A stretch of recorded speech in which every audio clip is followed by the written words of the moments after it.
Ladies and gentlemen, and good morning, the persons those who are abroad. Namaskar. Welcome to the panel discussion on women empowerment. This happens to be the 75th program of Think Tank Odisha. You may call it as a Diamond Jubilee celebration. And coincidentally, today, a tribal woman of our state has filed a nomination to be the first citizen and the head of the country as the president. This is really a proud moment of us, of all of us, and symbolically we must celebrate. But we must be also aware that this patriarchal mindset is embedded in our society in layer by layer. Sorry, 1 minute.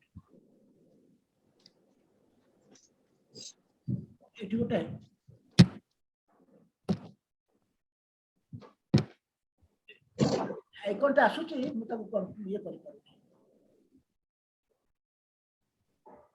हां got it ठीक अछि से गोटे icon टा आसी गला से disturb interrupt कला अच्छा so you know that this mindset is embedded in our society layer by layer, and way back in thousands years back, even Manu said that a husband, if even if he is a scoundrel, debauchee, his wife should respect him as a pati Padmashree. In our all literature, women are treated as picturized as a frail person, and in our literature, Kavita, Lalita Lavanga Lata is our description about the women, and then normally we say that this Kavita, Lata, and Bonita, they need always the support. Even Shakespeare said that frailty, thy name is woman. Even in the modern days, that mindset is also there. Now the modern husbands, they are very proud of. They say that, okay, my wife has achieved so many laurels, but at home they want that he should be the last one.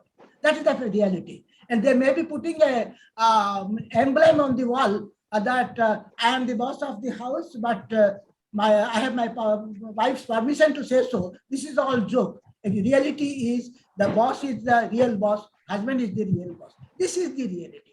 So in order to hammer out this mindset from layer by layer, we need to conduct so many sensitization programs, and one of these is the 2 days program on women empowerment. And here, while the slight departure we made it, we invited some eminent women and women, those who have actually crossed the barriers, and they have got a lot of experience in their life to speak on the various issues of the women empowerment. And then we would like to make a comprehensive report to the government on their, based on their ideas. We have got really a galaxy of panelists, and the first one is that I would say Professor Dr. Priyambada Mohanty Hejmadi. She's well known as a Odishi exponent.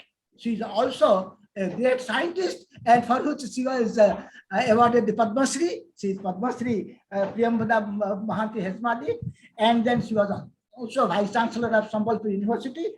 And then welcome, madam. And then her focus is gaps in women empowerment. And then we have got Professor Bhavan Prakash, one of the great thought leaders of our time, an eminent social scientist of national and international record, an author, columnist, and an environment activist, and whatnot, rather we should say. He has written so many books, including the most famous book, Development Challenges in 21st Century. Welcome, sir. And your focus is empowerment of young women. And then we have got Mr. Jagadanand. He will be joining. He has just telephoned that he is the co-founder or mentor of CIST, and former commissioner of RTI. In fact, he is also the backbone of the think tank Odisha. And then he will be speaking on the role of women in participative governance. And then we have Dr. Asha, an eminent social activist and the founder and former director of School of Women Studies, Utkal University, will focus on impact of climate change on women. And then Annapurna Pandey, Dr. Annapurna Pandey, she lives in California. She will be joining shortly. And then she is the faculty of University of California, Santa Cruz, is an eminent anthropologist, documentary filmmaker, a writer working on the marginalized voices in the Indian American community. She will focus on livelihood and women empowerment. And then, of course, Professor Dr. Vidya, our dear madam, former principal of RD Women's College and chairperson of Mamata. Mamata is her latest passion. She has given heart and soul to the organization for the social and philanthropic activities. And she emphasizes on education as the only way for women empowerment. And Professor Dr. Vijayalakshmi Nanda, she is the principal of Miranda House, New Delhi. She will be also joining a little late, a well-known researcher of gender issues, a scholar, a writer, and editor, both well-known in both India and abroad. She is the general editor of the Shakti books, which spans a series of writing on gender issues by her Anand publications. And her focus would be gender-based discrimination and a value of girl child in Odisha. And then, of course, we have got Dr. Sunanda Mishra Panda. She joined from Canada, and she is really a social entrepreneur, community leader, literary, founder of Vidya Publishing at Toronto, Canada, and chairperson of Cancer Center for Community and Cultural Development, Toronto. Welcome, madam. Very nice to see you here. And your focus is the new women opportunities and challenges. And then, of course, we have got Professor S.N. Mishra. He has rather left the Indian Economic Service and then also Indian Defense and Account Service. Yes, he says that I have forgotten it. Now I am the 100% academician. He is now professor of Department of Management Studies, Keeping University, Bhubaneswar. His focus is gender budgeting. And then, of course, Anita Sabat is here. She is from Bangalore now. And she is a researcher, writer, social worker, and activities. And she is working for the pride of the Odisha state on heritage, on its culture, like Rasagolla and others. She is passionately working for that. And she is also the managing trustee of Odiart Trust and director of Sabat Expert Private Limited. And her focus would be some ease for women empowerment, the ease for women. She will explain this later. And then, of course, last but not least, let me introduce Gargi Bhattacharya Ali. She's a fascinating woman, a very young woman, and born as a Hindu, married to a Muslim family, and then she is the chief trustee of Jain Foundation, a theatre enthusiast, scriptwriter, and social activist working for raising a holistic residential place in Odisha for autism spectrum disorder. Her focus would be crossing physical, emotional, and cultural barriers in women empowerment. And with this, I welcome all of you. And then I'm sorry I could not do justice to your profile. I just one or two sentences I touched upon. Well, please be brief. Again, I tell you, please be brief in your presentation, limited to 8 minutes. I would rather give a prompt at after 7 minutes, kind of finish it on time. And whatever is left out, suppose you can also write it in your synopsis, which will be covered in the comprehensive report. And then after this, it's more participation. Those who have participated here, please put it in the chat box. And those who are still waiting in the wings or outside, they may write to us so that we can also cover include their views in our report.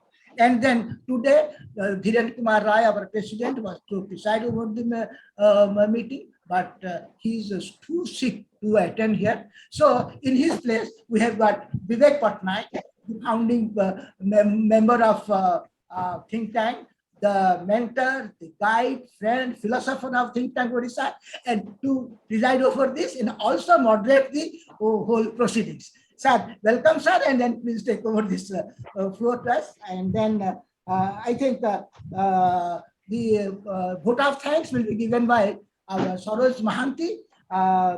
He is the former Director General and Chairman of Odisha Factory Ordnance Factory, and he will be joining. I think he has joined, and he will be offering the vote of thanks. So welcome you again, once again. Sir, I hand over the floor to Vivek Patnaik, sir. Vivek Patnaik, sir. Am I audible? Yes. Thank you very much, Swadesh, for this brief introduction on the subject and also the panelists.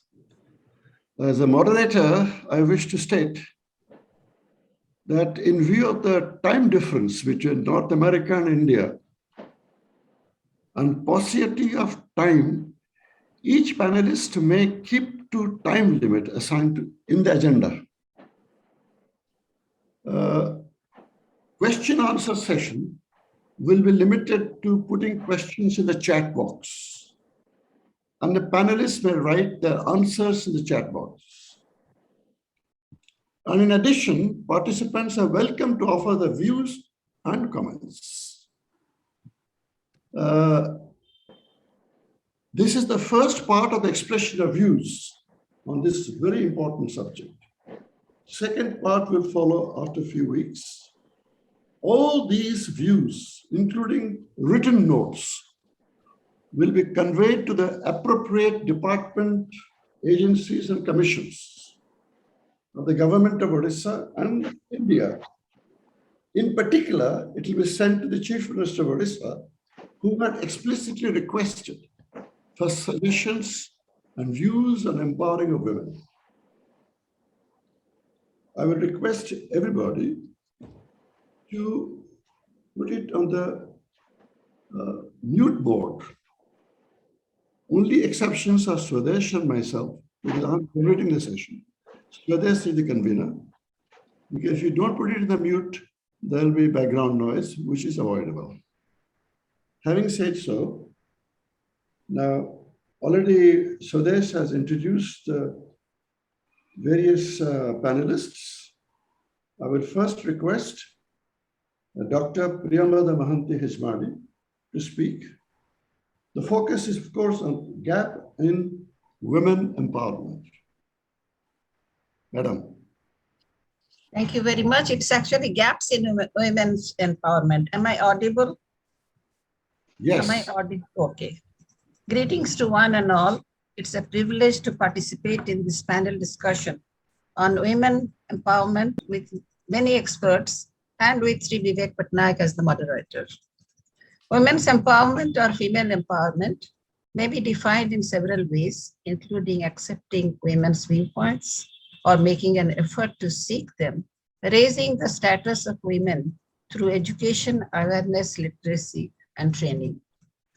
Women's empowerment equips and allows women to redefine gender roles, which in turn may allow them more freedom to pursue their goals. In view of the time limit, I would like to come straight to my subject.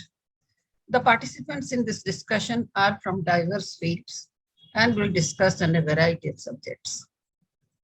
For me, I would like to say that we have made considerable progress in our country, but there are severe gaps which have to be taken care of if we really want women empowerment in our country as a whole.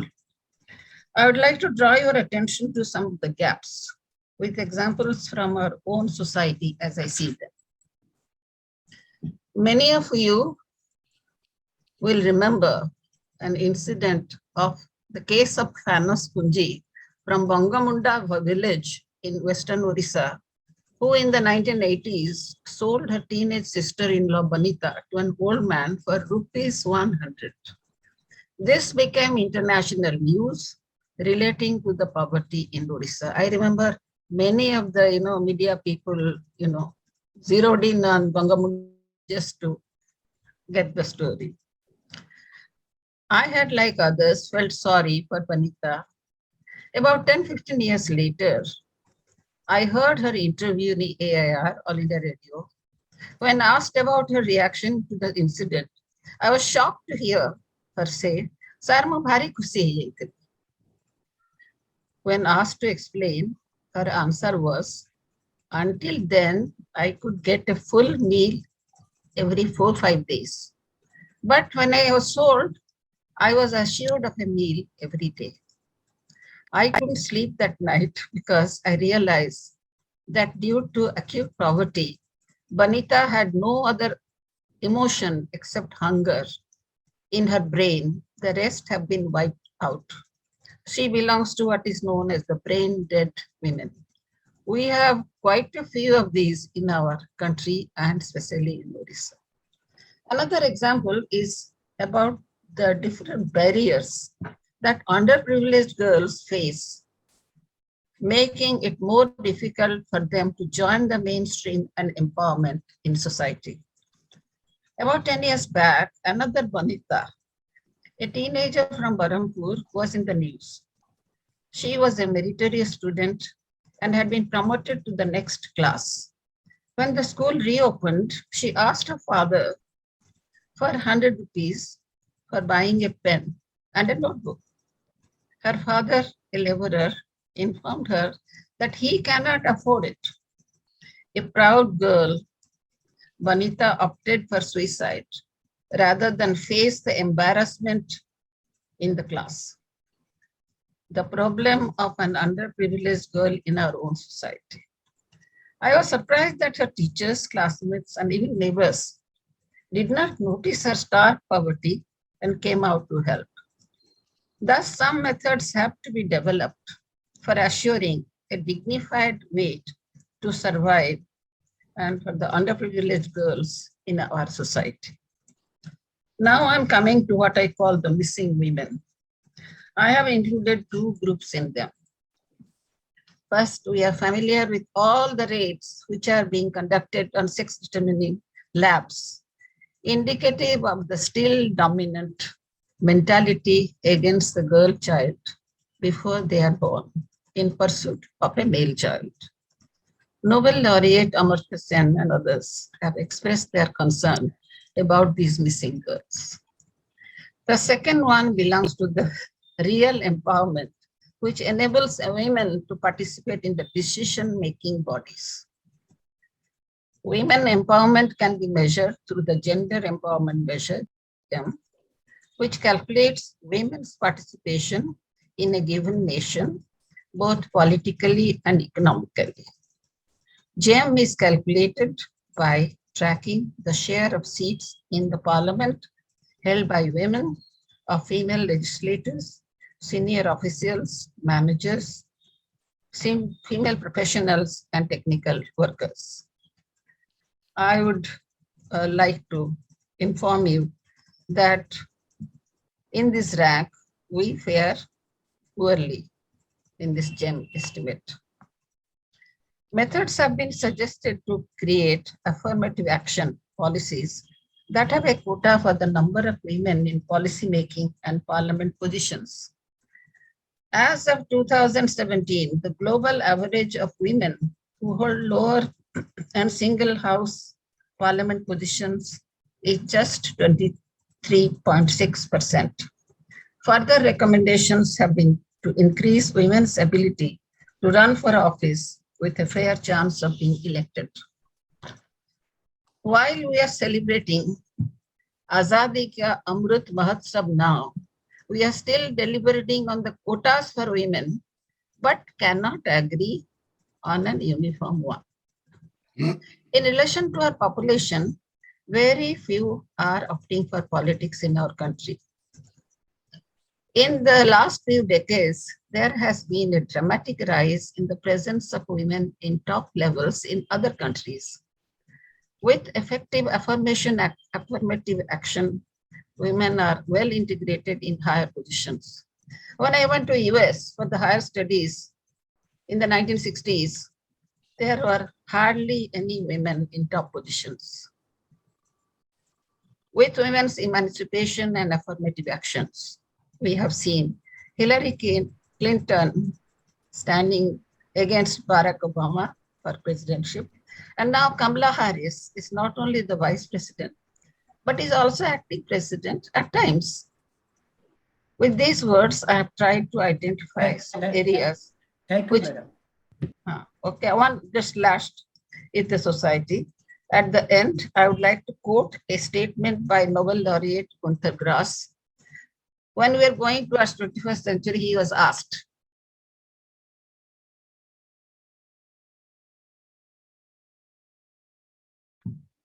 Ma'am, you are muted.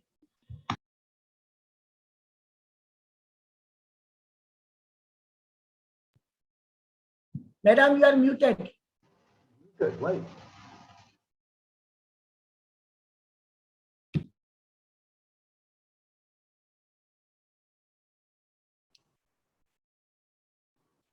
Hello. Dr. Hejmadi, you are muted. you have muted me. Yeah, I think you have muted me. But lastly, I talked about, have you heard about Günter Grass? What he said? Nobody has muted. Nobody has muted, madam. No. Okay, You just cannot do that. Then 1 minute I will take. Is that, when we're going to our 21st century, Günter Grass, Nobel laureate, was visiting our country. He was asked, what do you think about India's march towards 21st century? His answer, I can't imagine India marching towards 21st century with 1 foot deep in 18th century.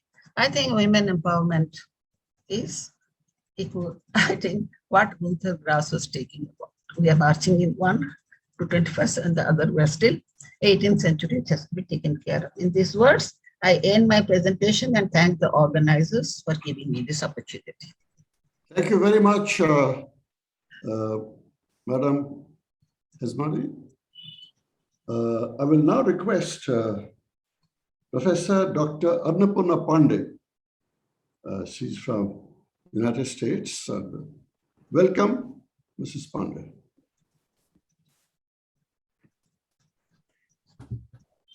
Namaskar. Good morning, good evening. Thank you so much, the organizers and Dr. Swadesh Patnaik, to have this panel and bring the distinguished speakers here. This is our wonderful opportunity, being so far away from one another. At least we can see and hear each other. So what a wonderful panel. Can you all hear me? Yes. Yes. Women's empowerment is an empty word unless one provides some content to it. In the United States today, as Professor Hejmadi just said, it's a wonderful kind of connection where I have been living for the last 3 decades. The recent legislation has been jeopardizing the basic rights of women, especially their right to their body. Here, I will, of course, I'm going to talk about women's livelihood in India. At the same time, in the United States, women have come a long way. As Professor Hejmadi just said, that we see that 24 women out of 100 in the American Senate and about 1/4 of the Congress are women. And this has been made possible because of women's education and wonderful economic opportunities for the women. India has been very progressive in regard to women with progressive laws for women's economic and political rights, but the reality is very grim. I am an anthropologist, so I'm going to speak just about my little research I have done on women skilled workers, and especially coming from Odisha, and what is happening and what sort of recommendation we can make for the state. So here I just kind of, quickly I will go over the skilled seamstresses, that they are also known as SMOs, the girls that who get trained. So if we just look at the women's labor force, we see that there is a huge kind of youth workforce available, but those who are mostly unemployed. That an international study in 2017 in more than 1,300 villages in Karnataka reports that 57% of these women's primary activity was working in the farm, which is mostly not recognized. So, and the government skill development policies focus on increasing the income of these sections of society and bringing about inclusive growth. Let's go to kind of, that when we see that Indian women do not work, or their work is kind of, for much less, at least not recognized. Of course, we all know that women work much more and they are doubly, triply burdened. But what is recognized? What is considered work? So the female labor force participation rate in India has fallen from 36% to 24% 2015-16. And women workers are highly disadvantaged in the labor market. They are primarily low-skilled informal workers engaged in low productivity, low-paying work. Interesting that I'm talking about this among all these highly educated women. And why are they invisible? Why do they earn less? Of course, we know the family responsibility, child care, low education. And interestingly, I would like to bring to your attention that how schools are closing down in the rural and tribal areas, and Odisha is not an exception. And as a result, what is happening, who are the most disadvantaged here and who get the burnt of it? The women, the girl children, because of their situatedness, not that they are less intelligent. So that's why that the statistics says the average age at the time of childbirth is 20.5, and then maximum is 25. There has been a lot of study on this. Odisha has really promoted the skill development programs. That this is Odisha Skill Development Agency. Professor Asha is here, who has done fantastic work on this. Subrata Bagchi, the chairman, Odisha Skill Development Authority, used to say, skilled in Odisha as an idea that the best skilled people come from Odisha. So I'll just go over a few pictures this is again my pictures that I have taken, women getting trained from rural and tribal areas. And you can see these are very kind of enthusiastic, very, they come with wide-eyed, full of aspiration that to work and earn money. And they are mostly dropout school kids, school children from rural and tribal areas. So, but interestingly, that we see there is a huge gap between training and being employment, being kind of employed. There has been a huge gap that's going on, and I can just send the statistics. So what is this? And it is very, very gendered, that women are coming to the training, that they would get the training, but when it comes to getting the work, we see, I have gone to Tirupur, Bangalore, and then also I have done interviews of these women workers during the pandemic on a Zoom. So what I see that they are disadvantaged because they are getting low pay. They have to go back to the villages, they're returnees, and at village they remain unemployed. So my solution here is that I would like to emphasize that creating more jobs for women in the garment industry, rather than not kind of closing down the opportunity for them, where women already constitute 35% of the workforce, and retaining them in these jobs, that could be a solution. The textiles and apparel sector employs over 119 million people, that making the second largest employer in India. So just again a few pictures that kind of that I have met with, and I have gone to Bangalore to interview them. What are the challenges that the people that who come back, that we see there is always a complaint that these women, they go for train, they go for work, they come back. And there are lots of challenges, because even during COVID, we found health issue, institutional constraint that women say that they are mistreated because they are from a different state, language issue, and the work culture issue, and then the family expectation that they must be back to get married and have children. So so as a result, that we can see that even though they are doing well, that they kind of, that, or even that their possibility, they're kind of, we see that their growth in this sector is very, very limiting. Impact of COVID, that we see that suddenly that these women who are very, very kind of, who are the sole caretakers of their family, that they have lost their income since corporations fired them as textile contracts were cancelled, finding themselves unable to get home to hear family members were dying, confinement to the villages, and unemployed, they become unemployed. What are the challenges? These workers realize that garment work in these factories is not a career. Girls come here to work for a year or two or up to 5 years, then are compelled to get married. That's the kind of end of their career. And one of the supervisors, Salma, says there is no scope to improve our work line. We get stuck doing the piecemeal.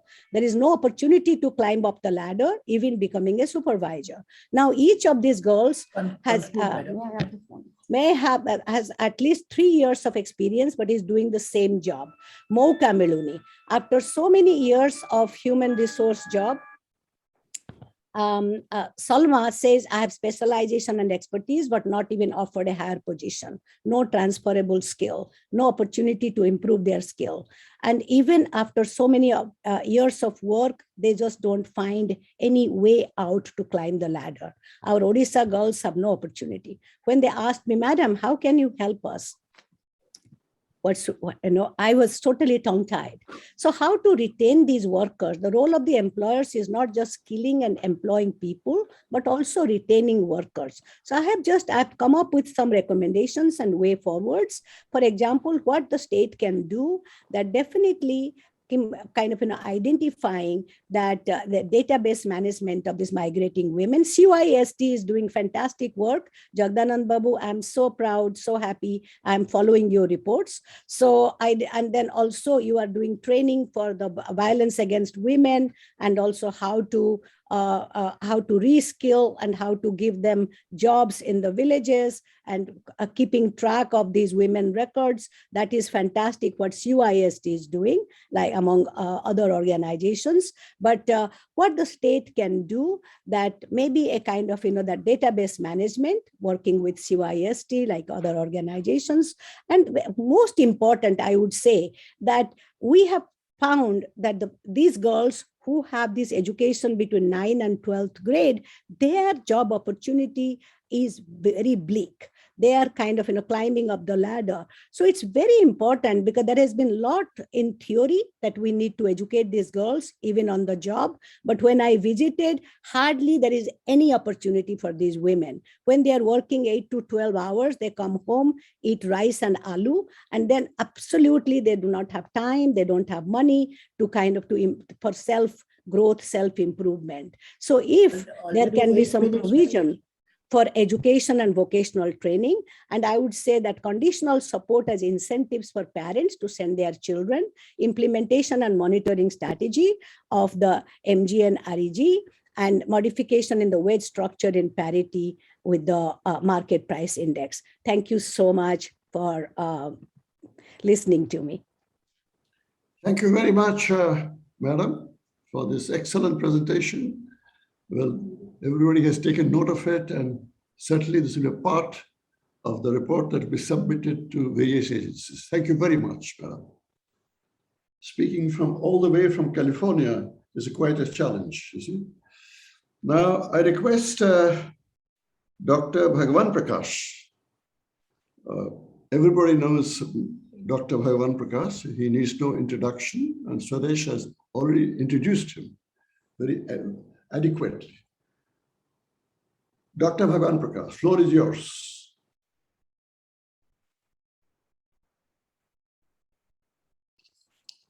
Unmute, please.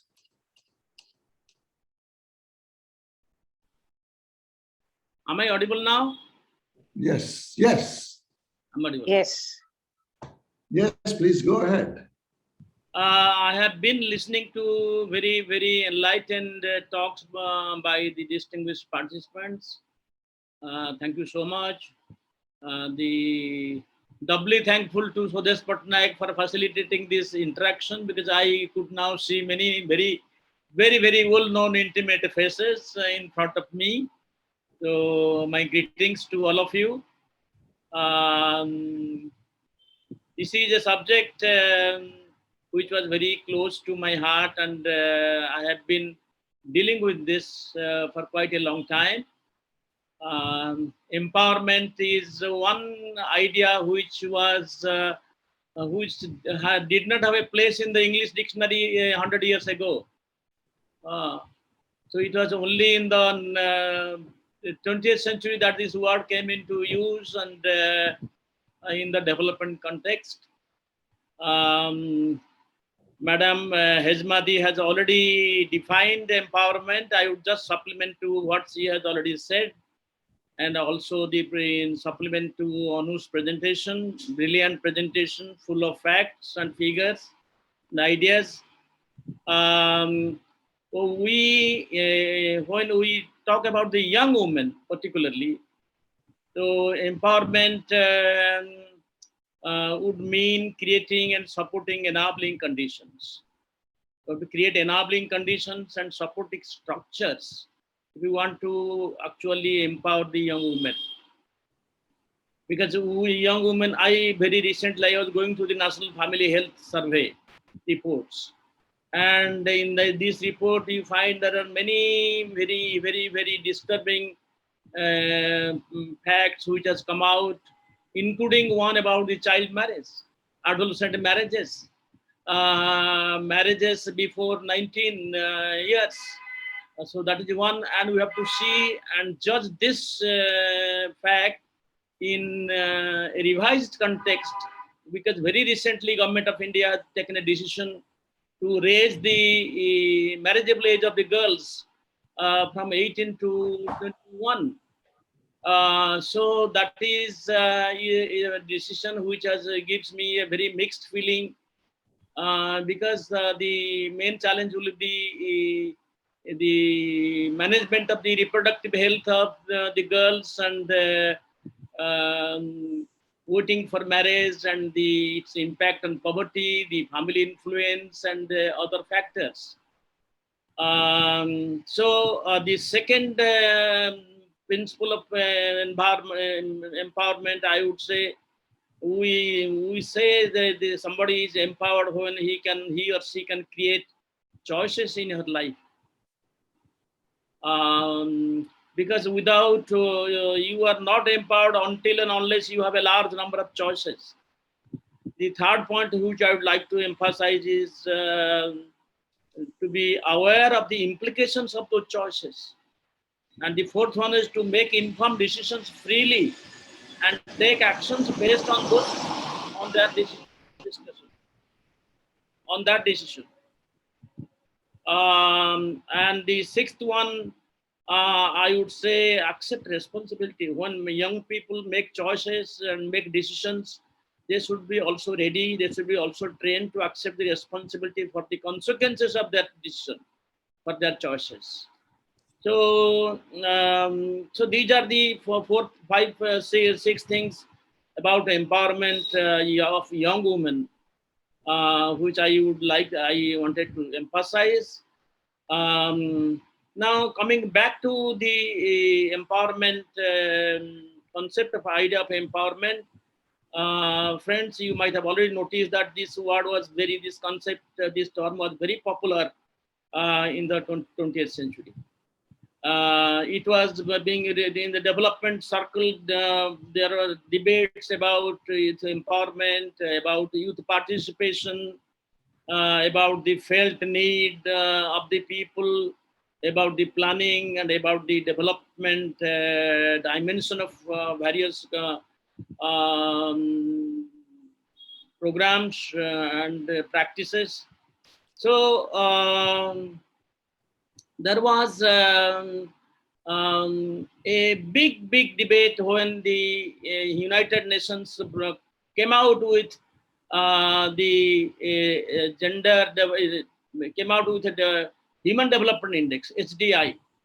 So HDI was quite a buzzword in the late 90s of the 20th century.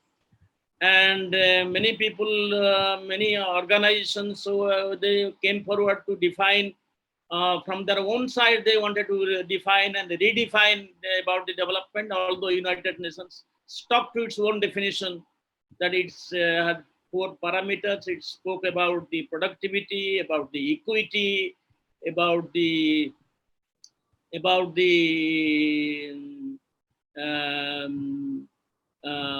about the sustainability and empowerment. Then when this this formula was applied to develop, then United Nations also divided countries as highly human development countries, medium developed countries, and low development countries, based on by applying these parameters. Now, when the parameters were applied, it was found out that there is a lot of gap. Countries who are the gender situation is very, very bad, they emerge as number 1, number 2, number 3 in the scale. So everybody was intrigued and confused that how a country in the Middle East can be called developed because of the only based on the income criteria. So income cannot be the only criteria, or access to services cannot be the only criteria. There are other criteria, and then they are thinking about the gender aspect. So Hejmadi, Professor Hejmadi has already spoken about it. The debate changed the moment another parameter was, another formula was applied. It was called GEM, Gender Empowerment Measure. And gender empowerment measure was very, very specific, and it depended on 3 aspects: access to learning and education, access to standard of living, and access to decision-making processes. So decision-making process was one area where many things Odisha has done. Odisha is one of the leaders in the country. But if you look at the national level, the parliamentary level, the 50% of the voters who are women in our country, they have only 10% of legislators and decision makers in the assembly, in the parliamentarians.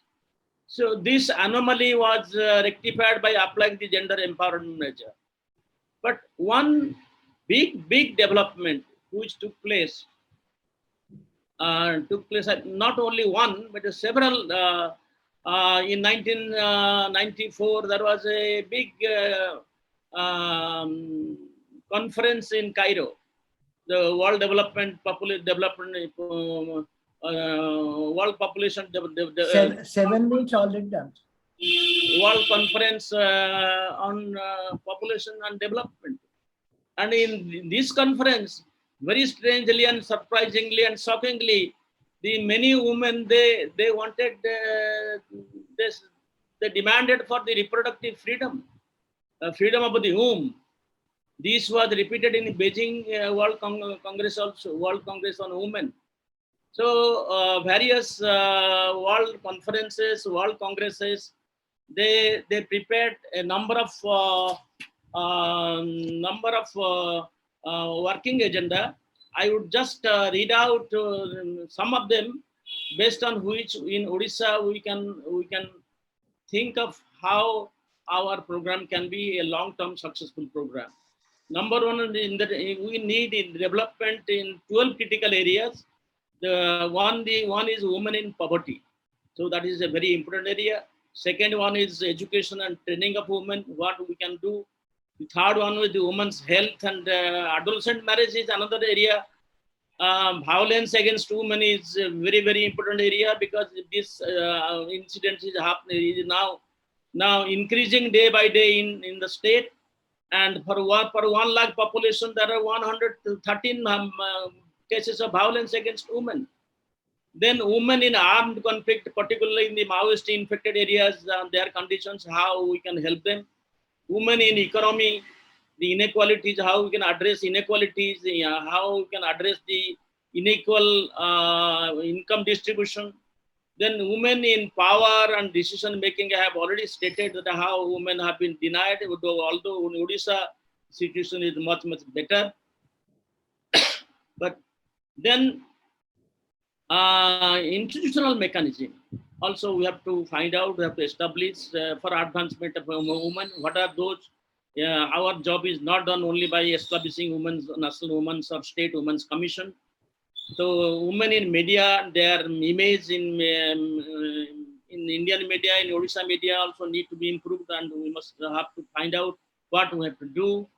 Then women in environment, many of the women are uprooted from their source of livelihood because of the increasing deterioration of the environmental condition. Then the girl child.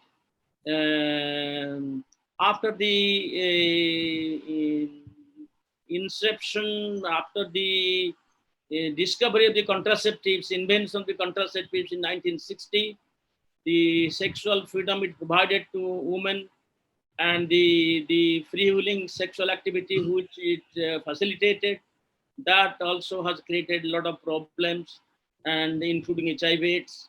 So women's ownership and their control over the property rights also, that is another very important area. So overall, friends, so these are the areas which we have to prepare and develop our realistic and smart strategies to realize, to improve the situations. Let me complete this with thanks to all of you, with a saying from a very famous person who said, if you want to walk fast, जदि जल्दी जल्दी दौड़ाकू इच्छा करुछन, चलियाकू इच्छा करुछन, if you want to walk fast, you have to walk alone. And if you want to walk far, you have to walk together. So friends, the problems are formidable, but we can, if we are all together, we can walk faster, we can walk quicker, we can walk far. Thank you. Thank you very much, Bhagwan Prakash ji. As usual, you come with pearls of wisdom. They were noted by everybody, and this will be part of the report that will be submitted. Thank you very much, Bhagwan Prakash ji. Now, I request Dr. Anita Sabat, a young activist, and she has made name for herself already. Sir, I think Dr. Sunanda Mishra is waiting because she will have to go somewhere, I think. She has to adjust with the office hours. Okay, Anita, I will. Yes. Anita can wait for. She can wait for some time. I understand because Sunanda Mishra is actually staying in Canada. She is from Canada. Yes, so, you know the time difference. Time zone is different. Yes. I would suggest that I request Anita to wait, and after Sunanda Mishra speaks, Anita can speak. Okay, Dr. Sunanda Mishra, please. Thank you so much, Vivek Babu and Swadesh Babu. I'm really sorry, actually, I'm here working, it's the morning hour. So sorry about that. And good evening to everyone, and good morning from Canada, from here. So, and thank you very much to the think tank Odisha, all the executive members, and Bharatiya Vidya Bhavans, all the executives. So I'm just starting my points. So when we say empowerment, can you hear me properly? Yes, yes, absolutely, no problem. Okay, thank you.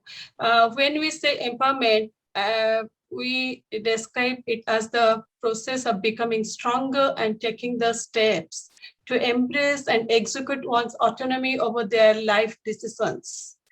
Empowerment, when we thought of at this level, seems simple and straightforward. Take control of one's life. Is not that what we already do? How much more can a person be empowered? The answer to this question is a lot more complex than it seems.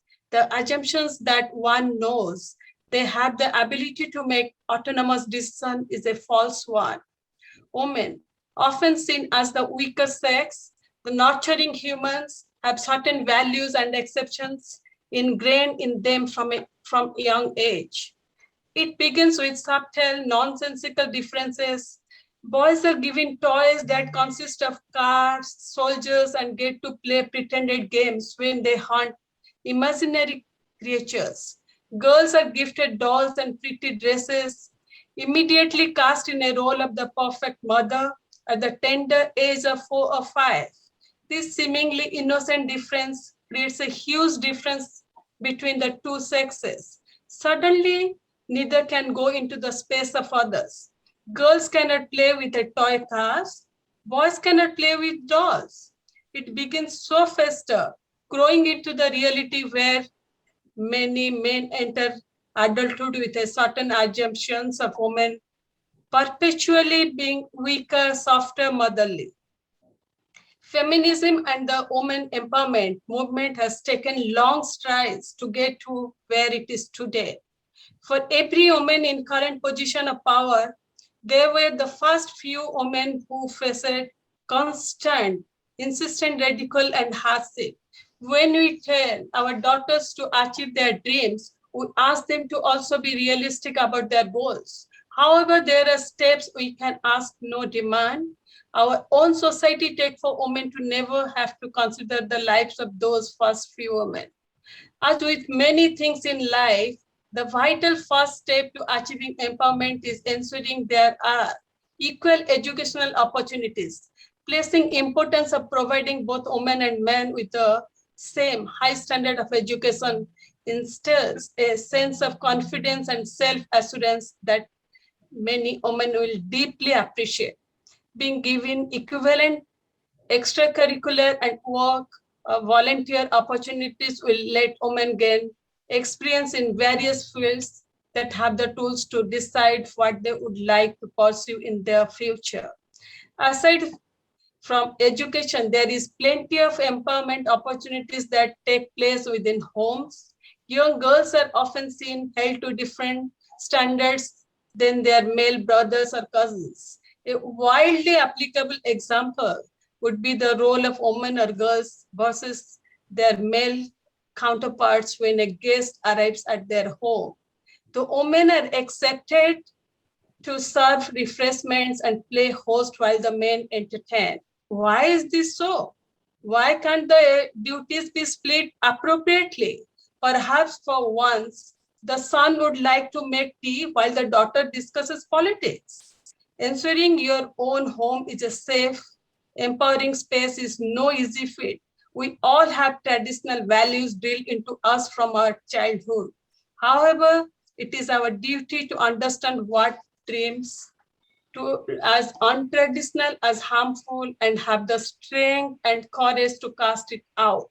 Our children at home, whatever gender they be, should feel like they are being trusted by their parents, trusted to make their own decisions and mistakes. It is our instinct as parents and adults to protect our daughters from the horrors of the world outside our doors.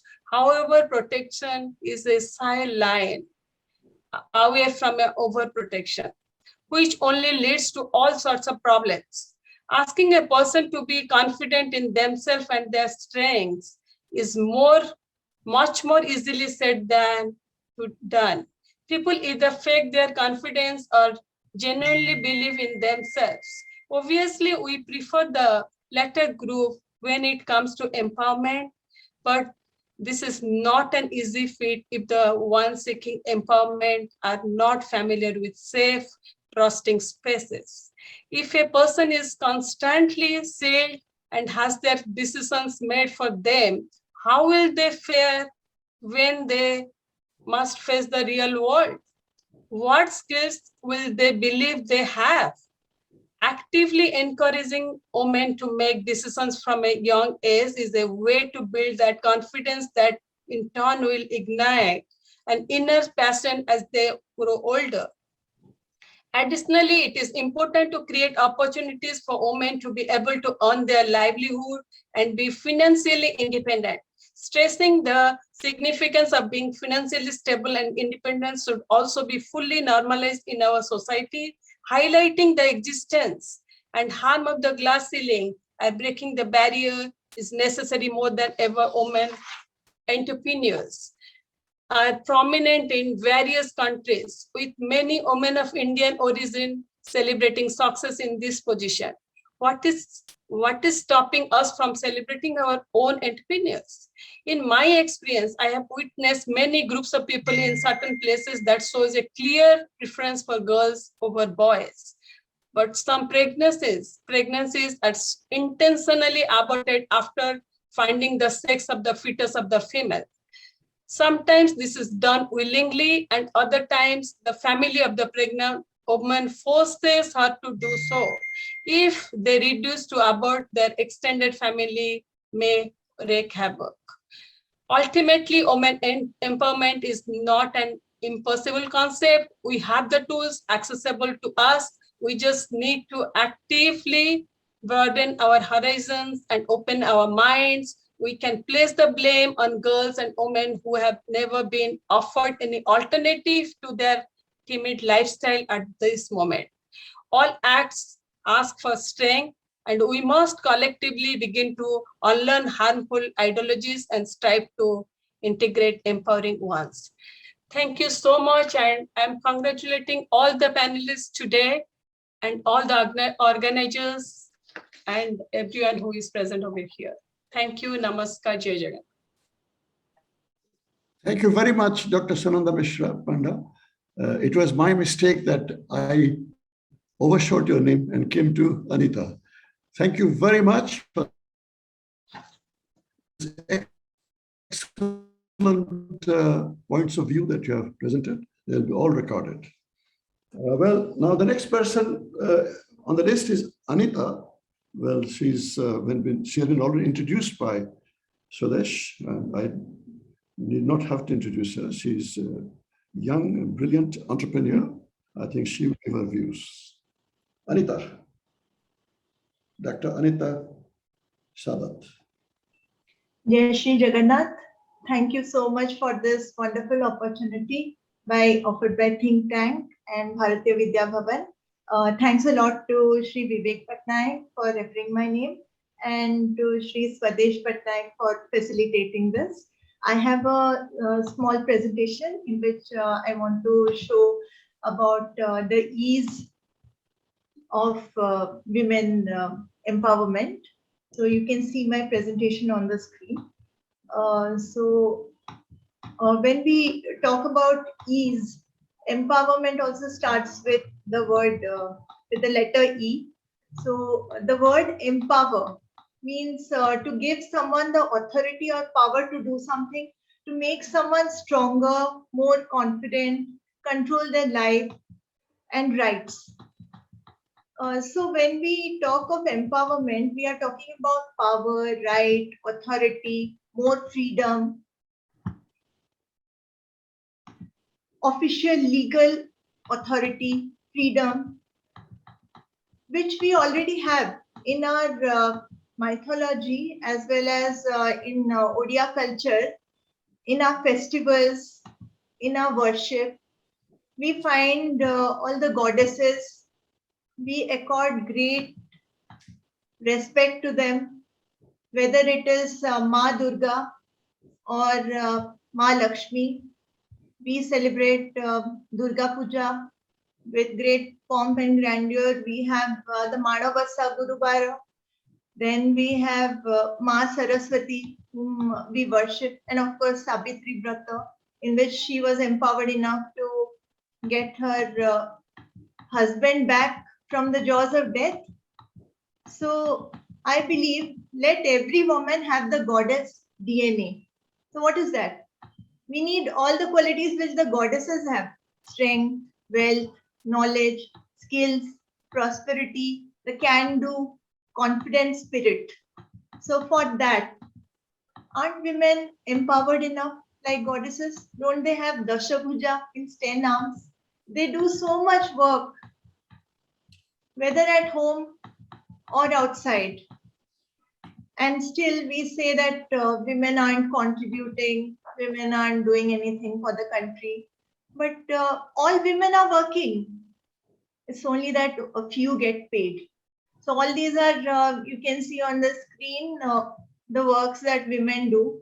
It goes without saying, I know I haven't covered everything, but then time is short and just move on to statistics. They say statistics don't lie. When we compare men and women, these are some statistics from the census 2011 of India. We can see the difference.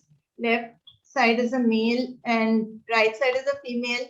Whether it is literacy rate of women versus men, India or Odisha, we can just see how much we are lagging behind the men.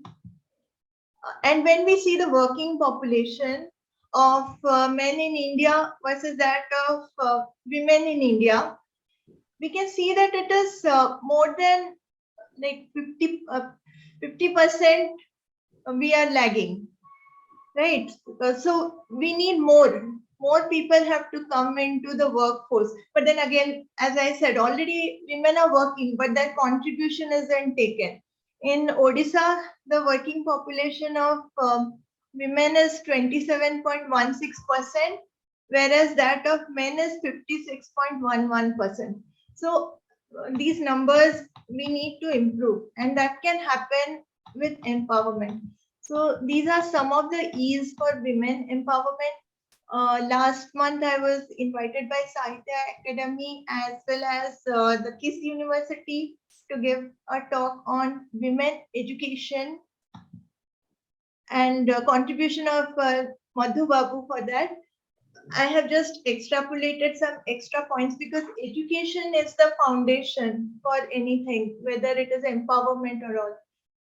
But there are other E's which we need, like entitle, emancipate, esteem, entrepreneur, educate, employ, enable, ease, equal, economic, encourage, emphasize, eliminate, erase, enhance. Have you ever heard of men's empowerment? It's always women empowerment we talk about. Why? Women are the weaker sex. That's why they need to become stronger. We empower someone, then the person becomes strong. So empowered women empower society and nation. I'm showing the images of two empowered women of Odisha. If any of you can identify them, please write their names in the chat box. So someone needs to enable, encourage, then only one can become empowered. And an empowered person can empower another person. Correct. So it needs the will and the confidence and the real true stature and willingness to do something for the state and nation. So this not everyone can do. We need a truly strong person who can do this to enable and encourage. And that was Madhu Babu. And incidentally, the two images which I showed, in case anyone hasn't identified so far, they were his adopted daughters, Selawala Das and Sudhanshubala Hajra, who have first to their credit. She was the first woman graduate of Remencha University, and the other was the first lawyer of Odisha. So how can we ensure equality? Equality is necessary, whether from starting we need that. So men of quality respect women's equality. So men have to allow that to happen. Now, how will that happen again? Because from when we are small, right from that time, we don't see the equality. It is always decided. Girls have to wear pink, boys have to wear blue. And just like Dr. Sunanda was just mentioning, girls have to play with dolls and kitchen cookery set, whereas boys will get rocket and cars. So how will, and the architecture sets. Let women build, drive, dream, fly. We have to allow that when she's just a child. we need to educate, because educate a girl and you educate a family. Educate girls, empower society and nation. If you educate a man, you educate an individual. But if you educate a woman, you educate a nation. So educate a girl and empower a nation. Empowerment has to start from us. And entrepreneurship is one way to do that. It's great that our Chief Minister Naveen Babu is promoting all this, and in our state we have had rapid progress, and more rural women and women are getting into the employment more. There are more jobs created, but then are we giving equal pay? We need equal pay for equal work. Why should the women be paid less for the same work? So we need to celebrate women empowerment. How will that happen? Through action, uniformity, respect and recognition, acceptance and access. I would say we need that aura to come. It has to engulf the whole state and the nation. That aura in our brains, that has to put everyone into action mode and to ensure this, that respect, recognition, acceptance and access happens. Now, the United Nations has given some sustainable development goals, and all these will lead to economic progress. Now, gender equality is also one of them, but then women are associated with all these goals. So we need to empower them. So I would say the E's for women empowerment are equality, education, entrepreneurship, employment, and economic progress, which we saw in the previous slides. Now, for these to happen, for equality, we need to enable, encourage, there has to be equity. Then for education, skill building, capacity development, training has to be given. Entrepreneurship, we need facilitation, ease of doing business and funds. Employment, income, power, prestige, jobs can ensure that. And economic progress will be beneficial for family, society, state, and nation. So empowerment, this is a movie, I think many of you might have seen this. These are the role models for some, like movies teach a lot. Now in that movie, Sashi character played by Sridevi says, I don't need love. What I really need is some respect. So this was an English movie, and in which she also says that mard khana banaye to kala hai, aurat banaye to uska farz hai.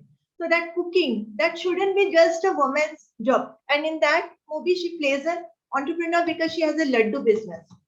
So if you haven't watched this, already over. you can watch. Yeah.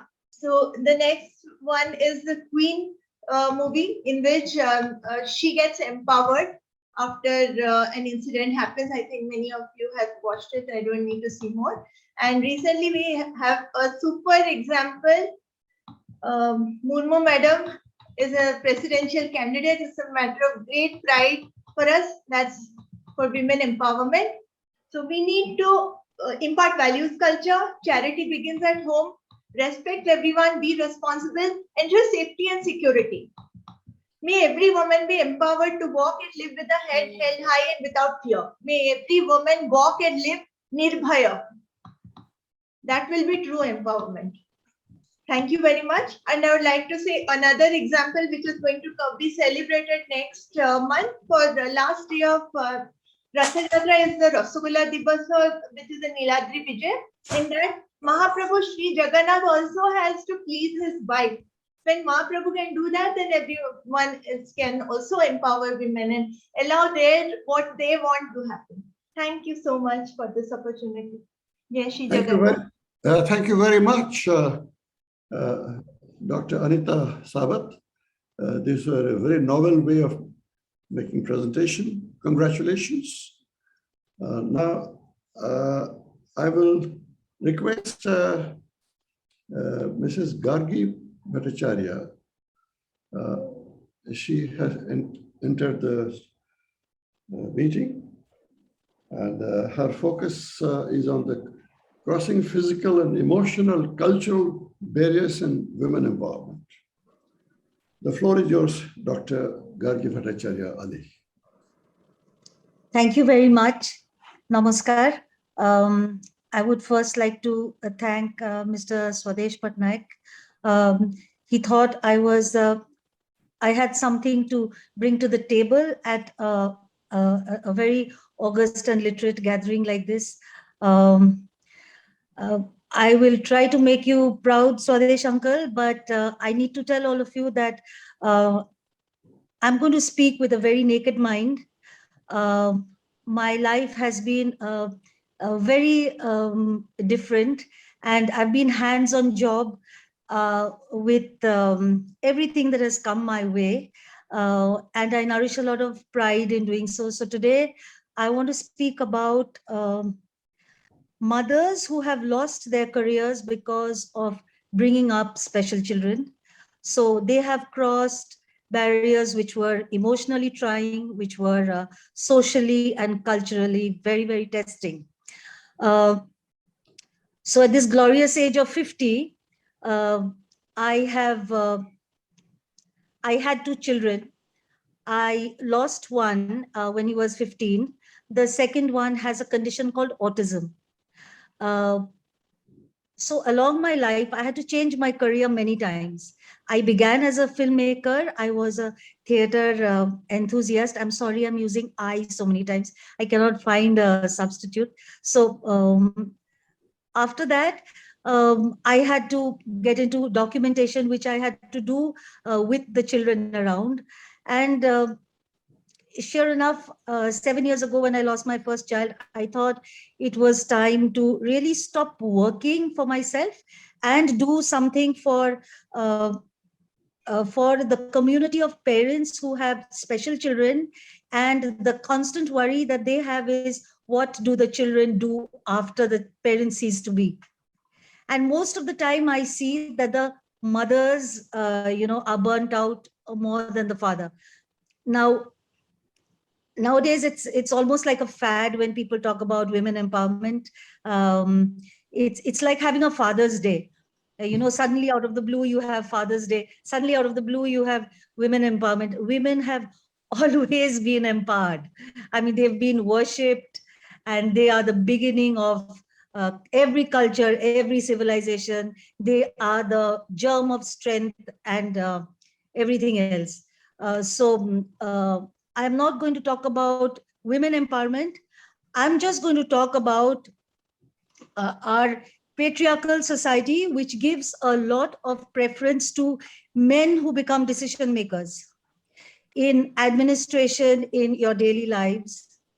So when there are mothers who are intelligent adult human beings who have lost their careers because they had to serve body and soul to bring up special children who do not conform to social standards, it is a completely emotionally debilitating process for that one person.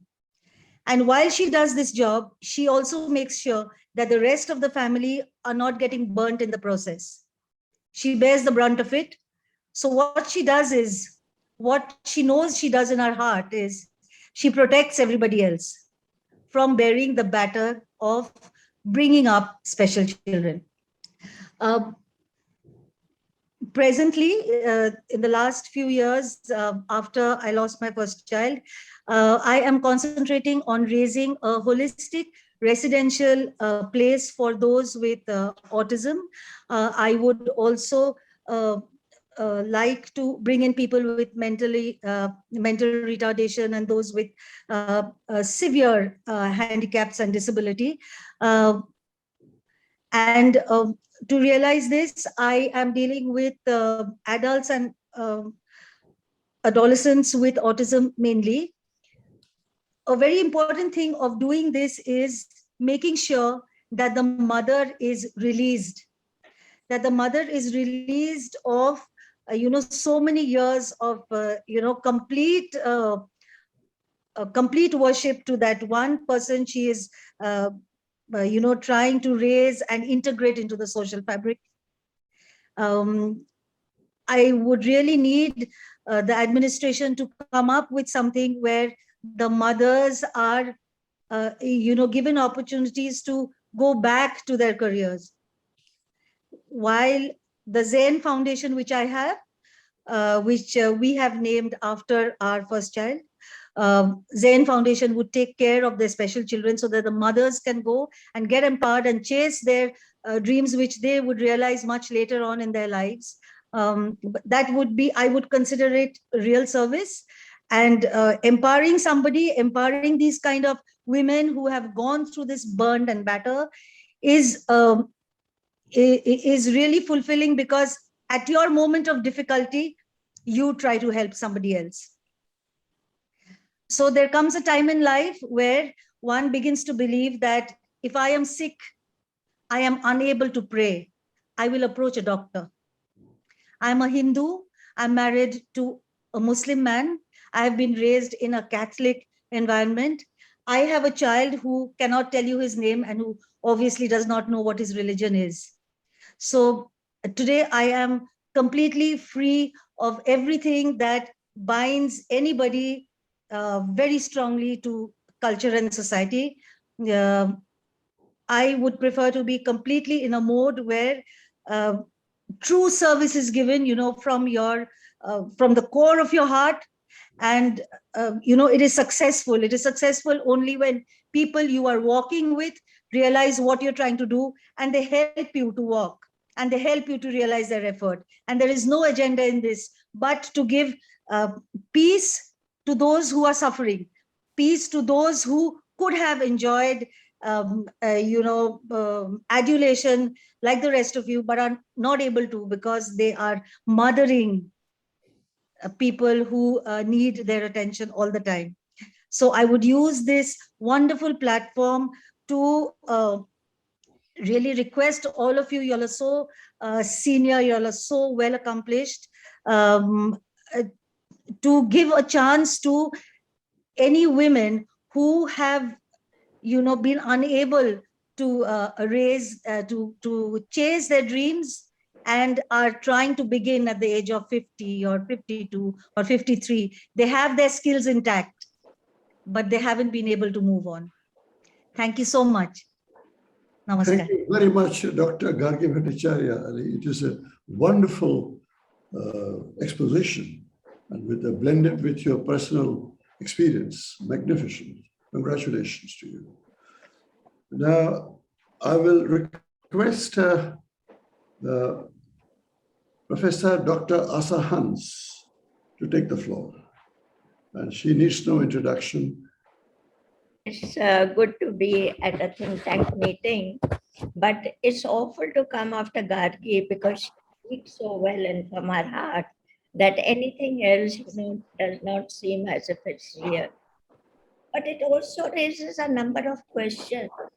And these questions are, we look at women. When you're talking about empowerment, I think she said very truly that empowerment doesn't thrust it on you. When you gives it to you, you don't make spaces. It is we as women who make our spaces. It is we as women who empower ourselves. It is within us. And therefore, the question that arises, and which I would hope that we can answer by the end of this session, that do we look at women only as victims, victimhood, or is there much more to women than that we're trying to achieve? And when I told that I would speak, I was doing something. I was in the field at the Mahanadi Delta and taking data for a paper that I'm doing. And so my brain was only thinking of that thing. So I didn't think of anything else. But I hope that what we're talking about empowerment will also come out from there, because we are at the worst peak of our where our life is concerned, where the world is concerned. For those in India, you must have seen how the heat wave affected us. Many women must know how women have died because of the heat wave, because of pregnancies, because of ill health. When I went to Kendrapada on the coastal erosion site, where the coast is being eroded, and as telling them, we know climate change. We know one thing, that the rain does not come the way it used to. That climate variability is climate change. That heat that was there, climate came from a very macro perspective.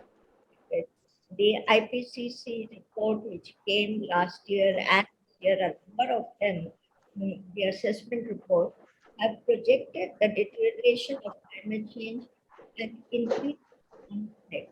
That increasing conflict is basically looking at women's control over resources. What is the resource that they have? Many of you have spoken about the resources. Do they have land? 75% women work in the agriculture field and have land. Now, is that equality? What are we looking for when we look at empowerment? We are looking for is an equal status, that we are looking for an equality which comes at any stage of our life, at any situation we work with, including that of climate change. In a macro perspective, 2050, it is said that 70% of food will be low. We will be less where food security is concerned. And about 216 million people will move. This is a great climate migration that we're talking about. I started working on climate change a decade ago. No one talked about migration or climate or refugees. Now everyone is talking about it. Who is responsible? We are responsible, the people of the globe, for the climate change, and that is why we have to sort it out. It is one area. The vulnerabilities related to climate change are gender. Their experiences are shaped by the social norms and laws intersect with different dimensions. Someone talked about patriarchy and the social norms that are there, but it's our world. Therefore, we must not only understand the impact of it, but also how they contribute to mitigating it. For beside the macro level, today I really will talk about the macro level. I was in Kendrapada last and talking to women whose houses had been wiped away. The coastal erosion is so very high, and most of them said that there were certain commonalities that was happening. The farmers saw there had been decrease in agricultural activity, that the water was completely salinated, that the fishing had not decreased, but the quantity of fish had decreased. What has that affected women and men? It has affected them because they have no more, I won't say livelihood, but the income has really deteriorated, and their control over resources has also gone to such an extent that today it has become difficult to live the life that we used to. I'll give you the story of 3 women whom I met. The first one was a young woman whose house was swept away in the Mohanty Delta. Her village was washed away, and so they moved inland. They were farmers, and where her husband was concerned, he died in a few years, leaving behind 3 children. She now lives on the edge of the sea in a small thatched house with a child, about a girl 12 years old, whom she's waiting to get her married because life is no longer secure. She has 2 children who survive on midday meals in the school. So this is her life. But she has one thing, she's got Narega and she's got hope. She has the hope that she will raise her children will do well and that she will be able to come out of the trauma that she has suffered. And that is where frontline workers, the government social security scheme do help women who are vulnerable, and you can say that they are open to the kind of dangers of life and climate change. The second is a woman who used to draw, who had another one, a farmer's wife who had some agricultural land, and the water got salinated, so they dug a well. Now, where did the money come? The money came from the bowl that she had. Women's aspect was talking about the economy. Tell me, does the government of India, government of Odisha, ever count what women's work is? You showed 10 hands someone did. Are those 10 hands were counted? What is counted is what you do and what is catalogued by the government as work. So these kind of economic barriers that women face, these are large barriers that we have to remove. And this woman had to remove because she sold her land, but her gold, but there was nothing mentioned in the government that there was land that where her gold was concerned was her asset. These are not women's asset. I won't go into the third one. Already 7 minutes. But is it time over? No, I still have 1 minute to go. Okay. I won't go into, except that there was one thing that came out from all those houses, and that was the trauma of mental health. Mental health is immense. But then men migrated, leaving behind women. And these women, as head of households, increased their autonomy and decision-making power. They hired labor, bought seeds, they bought fertilizers. And so migration has triggered positive social change and shaped gender relationships. Women were no longer victims. We are not victims. And I don't think that we should look only for victimhood where women are concerned. What we need, climate change is a global reality. We have to fight it. But I think we have to also fight against all barriers that are put up where women are concerned. And I hope that this seminar at least and how we can do it. Thank you so much for allowing me to speak and for taking the extra minute. Thank you very much, Dr. Asha Hans. Your presentation was in a very interesting area. I'm sure it will be a good contribution to the thinking process with the policymakers. Now I request Dr. Vijayalakshmi Nanda. Well, she's the principal of the Miranda College, New Delhi, and she's professor of political science. Probably she hasn't spoken on think tank before, but she has excellent credentials, and she recently was confirmed as the principal of Miranda College, Delhi. A great honor to people of Odisha. Congratulations to you, Dr. Vijayalakshmi.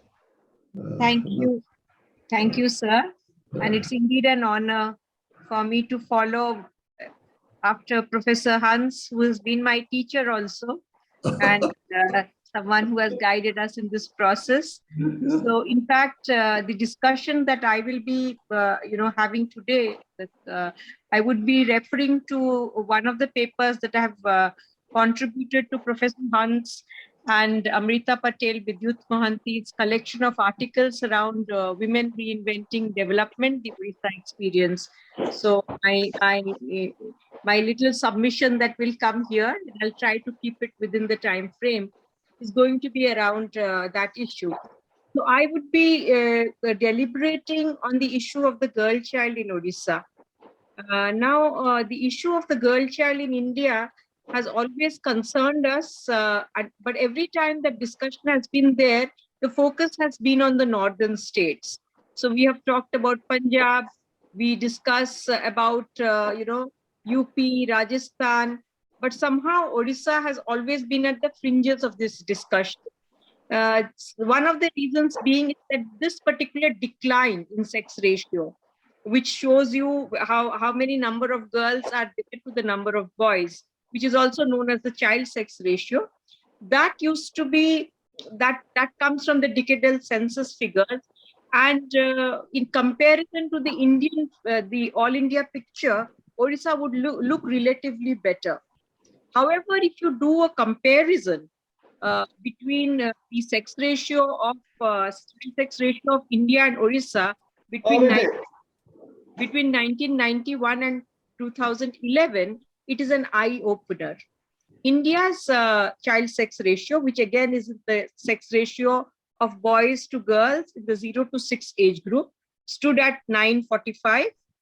then came to 927 in 2011, and now in 2011 it is actually 919. So 91 it was 945, in 2001 it was 927, and 919 in 2011. So there has been a huge decline, and the reason for that, as many of you I know would know, is that there has been sex selective abortion. So you determine the sex of the fetus, and when you find that it is female, you terminate it, thereby bringing about this kind of a disharmony, or kind of a, lowering of the sex ratio. Odisha's sex ratio, let us say 1991, is 967. By 2001, it is 953. And by 2011, it is 941. So in comparison to India, it seems like a good sex ratio. However, in points of decline, Odisha's points have declined to 14 points. Between 2001 to 2011, it declined by 8 points. India declined by 8 points. Odisha actually declined by 12 points. In other words, while the whole of India was showing a certain kind of an improvement in sex ratio, because there was a focus in implementing a law to counter sex determination, to counter sex selective abortion, Odisha somehow was not improving. In fact, it was getting worse. There has been work that has also been done by Satish Agnihotri, by Asha Hans and Amrita Patel around this issue. And it has been seen that this decline in 2011 especially, out of the 30 districts, the decline was noted in 21 districts. Topping the list are districts like Nayagarh, Anugul, Dhinkanal, Ganjam, Devgarh, Kalahandi, Cuttack, Sundargarh. All these districts, Nayagarh in fact is 885, Dhinkanal is 877, and Anugul is 889. So you can imagine that this is not a natural, a sex ratio. It is something that is being brought about by the intervention of medical technology, which is being misused so that you can have what you want, which is at least one son, or most one son. This focus, or this idea that we are intensively a son preference society, that has escaped the attention of the larger focus of this country, because we are seen, Odisha is seen as relatively more gender friendly. The eastern states are seen as relatively gender equal. And the cultural legacy of son preference is not, you do not focus on Odisha in that point. However, having been born and brought up in Odisha, and we are 3 daughters in a family which has no sons, I know that even if families which are your own families, they may be very progressive, there would be questions about not having sons from the rest of the society. So Odisha is not as gender friendly, or not as non-son preference society as it is imagined in the rest of India. There is definitely a culture and an understanding of the fact that we are a son preference society.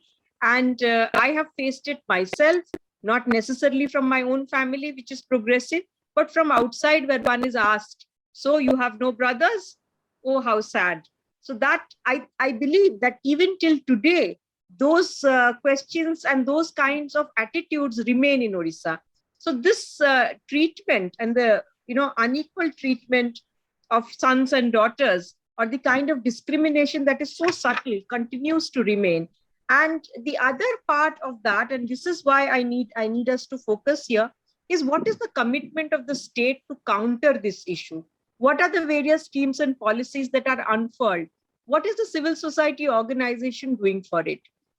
And we did do a qualitative analysis of policy documents, schemes, number of in-depth interviews with officials, government functionaries, certain field work also we conducted in Bhubaneswar, Cuttack, Nayagarh. I know we may not have the time to discuss all of it, but let me tell you that the understanding that we are a son preference society, and that this decline in sex ratio is happening because of misuse of medical technology, wasn't there until 2007, when there was a media report of female fetuses found in a well near a medical clinic in Nayagarh district.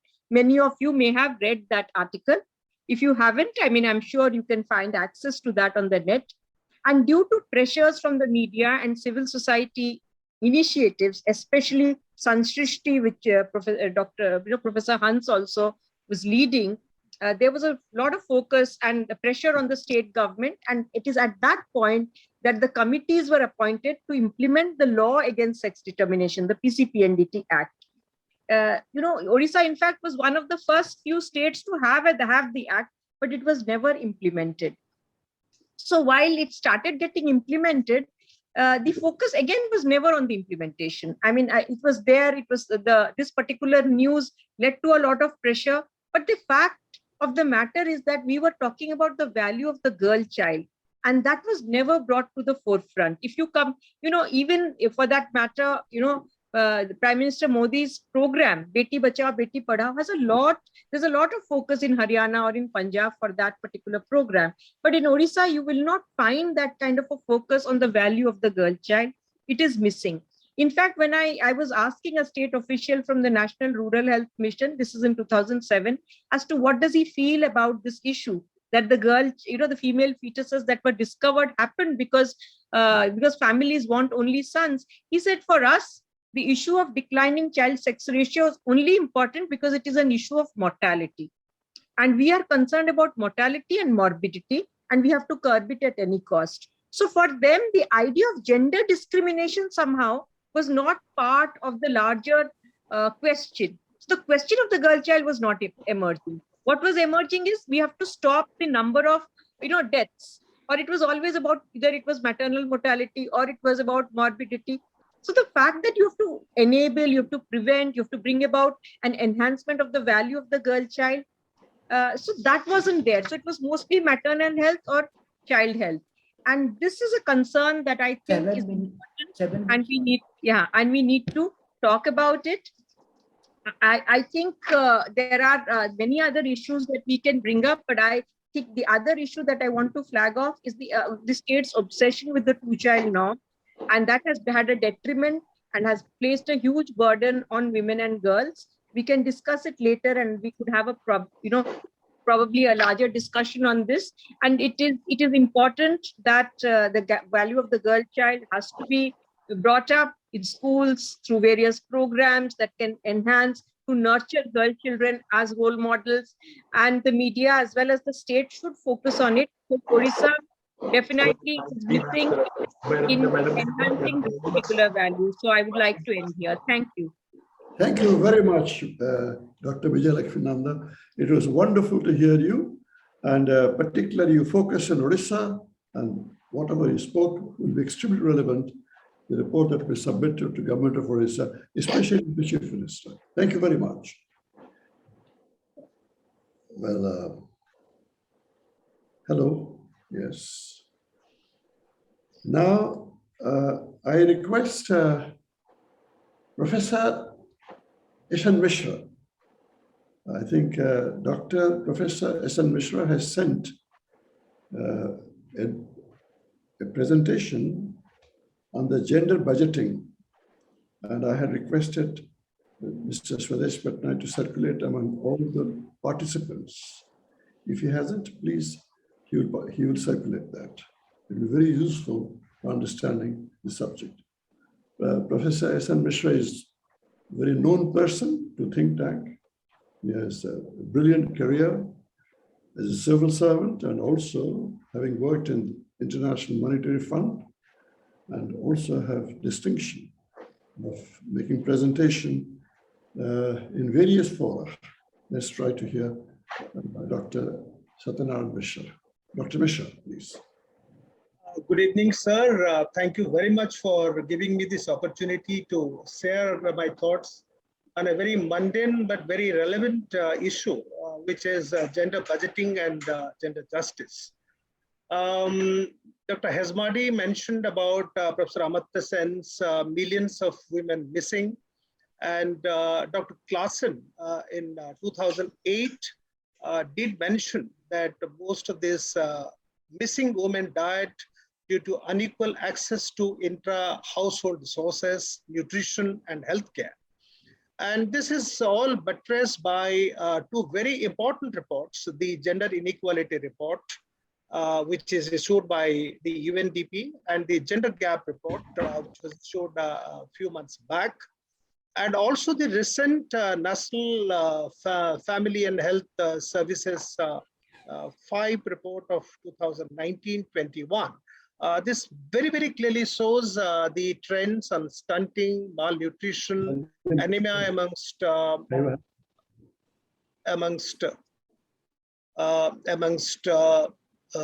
adolescent girls and women, and most importantly, the dwindling women labor force participation. And I would like to mention also that in our studies we find that women are the most vulnerable section in India's informal economy, whether it is demonetization or COVID-19 or patriarchy, as many of the participants did mention. They are the most vulnerable section. Having said this,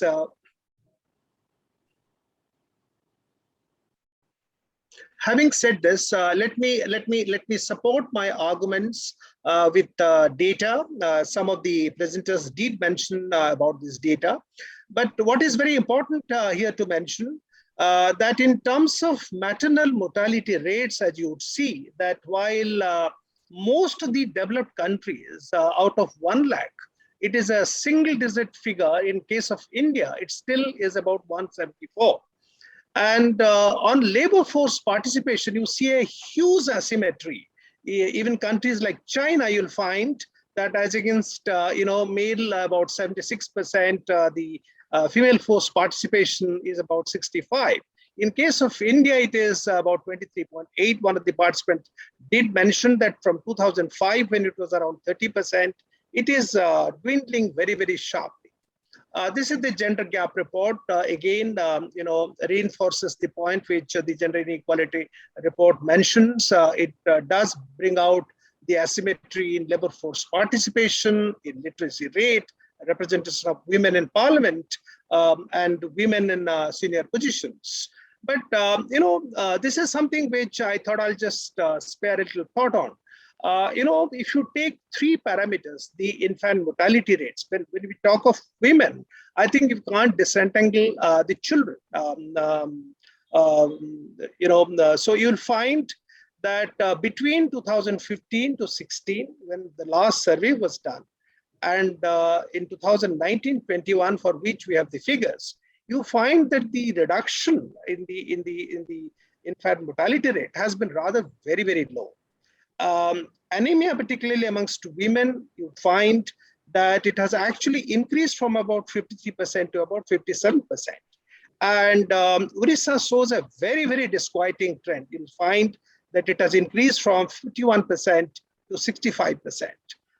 Percentage of children who are stunted because of prolonged malnutrition, unfavorable environment around them, again, the reduction is rather very marginal. And I think India is home to a very large number of stunted children. Again, there is a huge disparity on the basis of wage for equal work, which is extremely unconstitutional. But this is something which India doesn't have, privilege alone.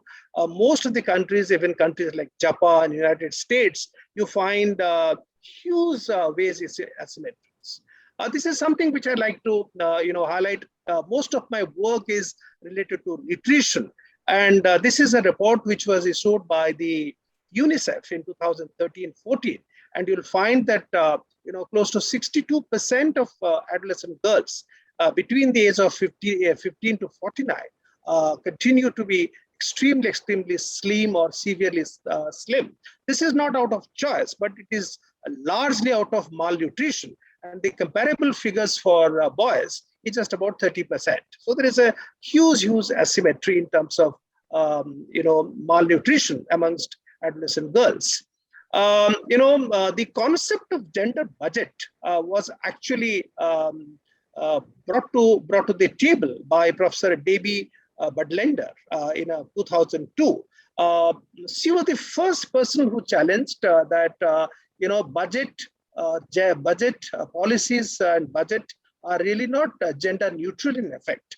In fact, she was the one who said that there is a need to study whether the initiative, budget initiatives have helped to bridge gender gap in terms of education, nutrition, and skilling to all. And she could clearly bring out that no, it doesn't bring out equity. It is not a very automatic process.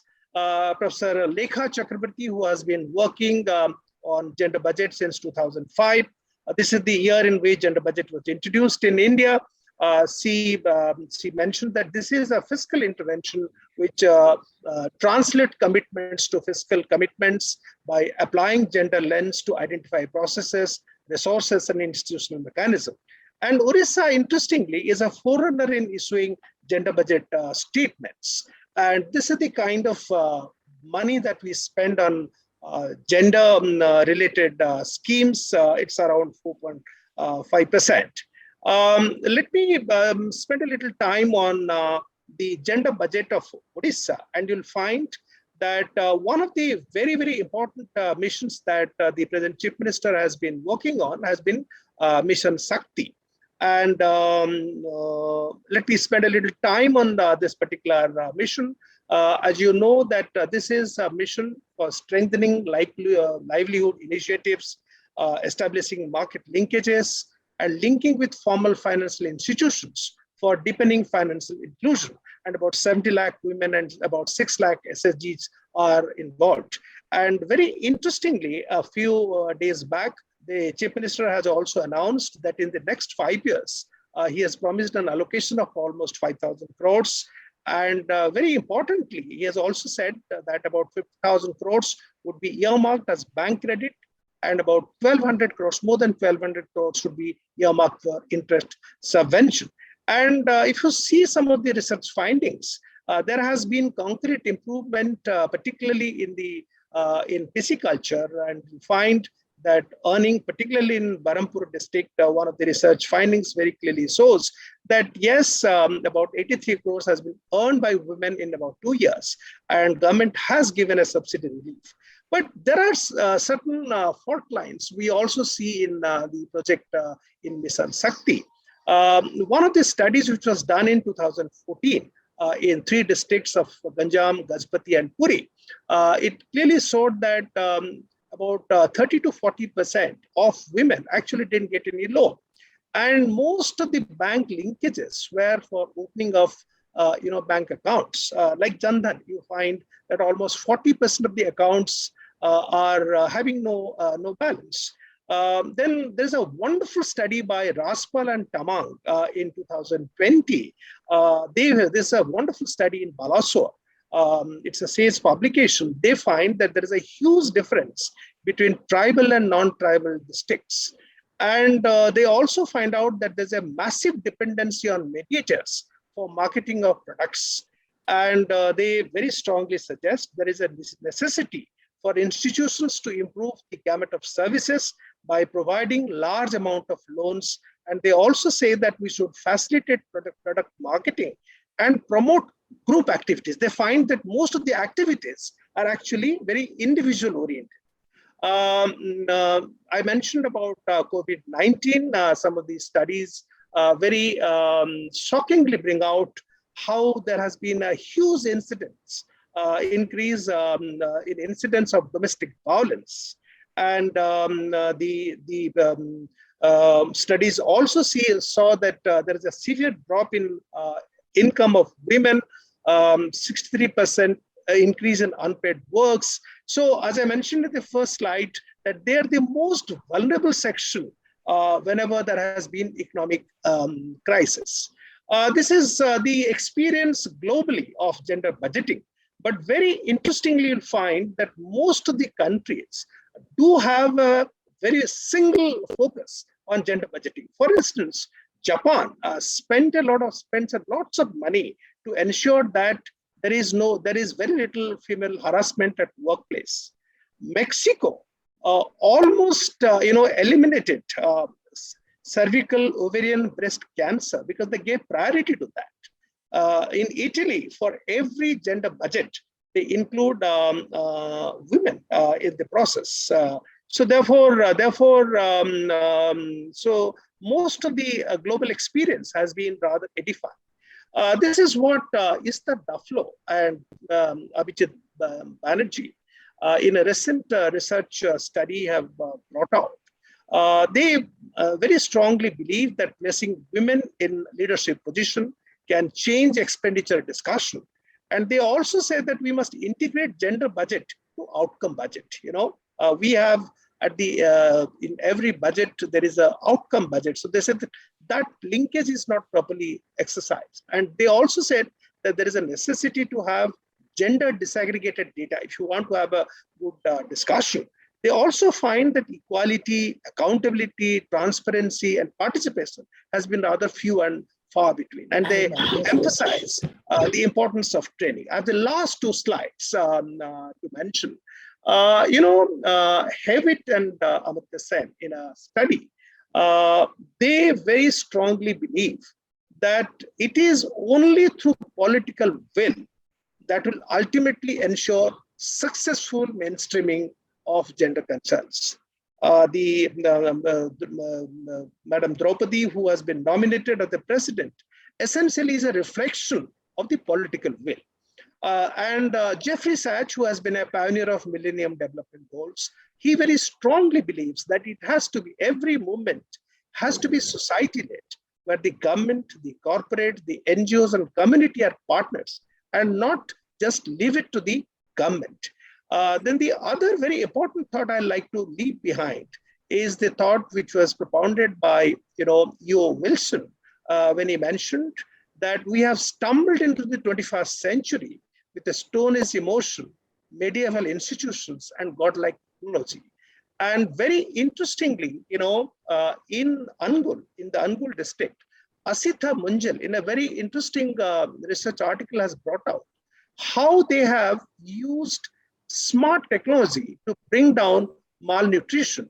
They have developed a package called APA, Angul Pusti Adhikar Abhiyan. This is something which is very, very uplifting. And this is the final thing I like to mention, that we must pay greater attention to skilling, training, nutrition, and financial inclusion and quality education.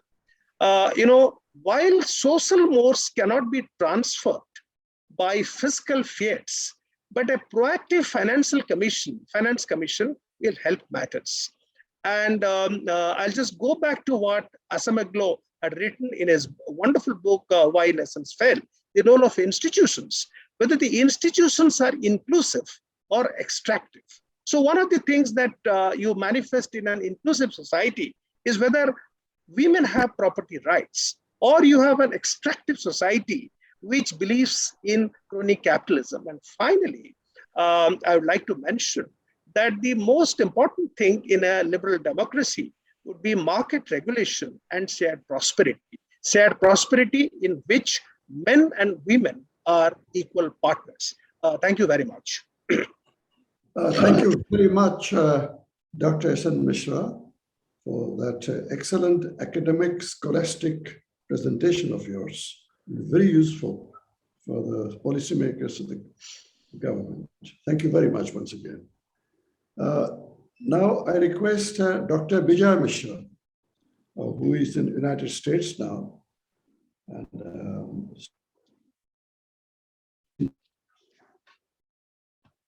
introduction to think tank, and the large focus will be on the education, the only way of women empowerment. Dr. Bijay Mishra, please.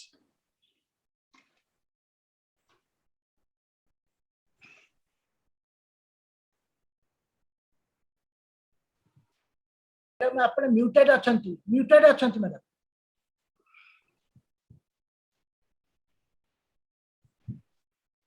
Sorry. Namaskar. Yeah. Now I'm audible? Yes, of course. Now, when Mr. Swadesh Patel requested me to speak, I thought so many speakers are there. Is it necessary? But after listening here, each of the speaker, it was a brilliant speech and I learned so much. Thank you, Think Tank, for arranging such a meeting and giving me a chance also. Now, my topic is education, a tool of women empowerment. It's a way of my life because I did research on education of tribal girls for about 10 years to get the degree. I went to villages. I have found what education has changed them and what is needed. And also I went to Indira Gandhi hostel, which was in Ramadevi College, and I was the principal. I found the lacuna and I frequently visited. So it's a passion with me, education of girls. Now, education doesn't mean we have a certificate of passing class 6 or class 7. Actually, education means to take charge of their own lives, that we have to teach the girls. For women, education is to increase the control of their lives. Now, till now, there is a wide gap in literacy, male and female. So where are we? Why, after so many years, we have still a gap? Now, when our country got independent, Jawaharlal Nehru has said, all of them have realized that you can tell the condition of a nation by looking at the status of women. If status of women is so low, it can't be a developed country. And later on, the UNICEF report also said almost all progress from nutrition to family planning, from child health to women's rights, is everything depends profoundly whether is nation educate girls or not. That is why girls' education is so much important. And in 1986, our first important national policy of education was done. Then it was first stated by all educationists who made the policy that education will be used as a basic change in the status of women, because everyone by then have realized the status of women, unless status of women increases. So in order to neutralize accumulated distortion in the past, the new policy said there will be a Vulcan shift turn in favor of women. But till now, there is a gap. We are not got that positive in spite of trying, we have not got. Now, recently in United Nations defined the Sustainable Development Goals. The fourth Sustainable Development Goal is about education. And fifth Sustainable Development Goal is about gender equality. But those are not different, they are same. Gender equality can be achieved only by giving importance to education. So why women are still behind? Women and girls widely have significantly less access to education than their male counterparts. So disproportionately, that 66% of world's 774 million illiterate people are women. So there are 5 ways in which education can improve lives of women. First is, I will quote from Global Citizen Report, which says just 1 year of secondary education can increase women's lifetime earning by 20%. So this is from World Citizen Report. And education gives more employment opportunity. Women do not want only employment, but more good jobs, which will lead by education. Education lead to fewer unwanted pregnancy or delayed marriage. This is also related to education.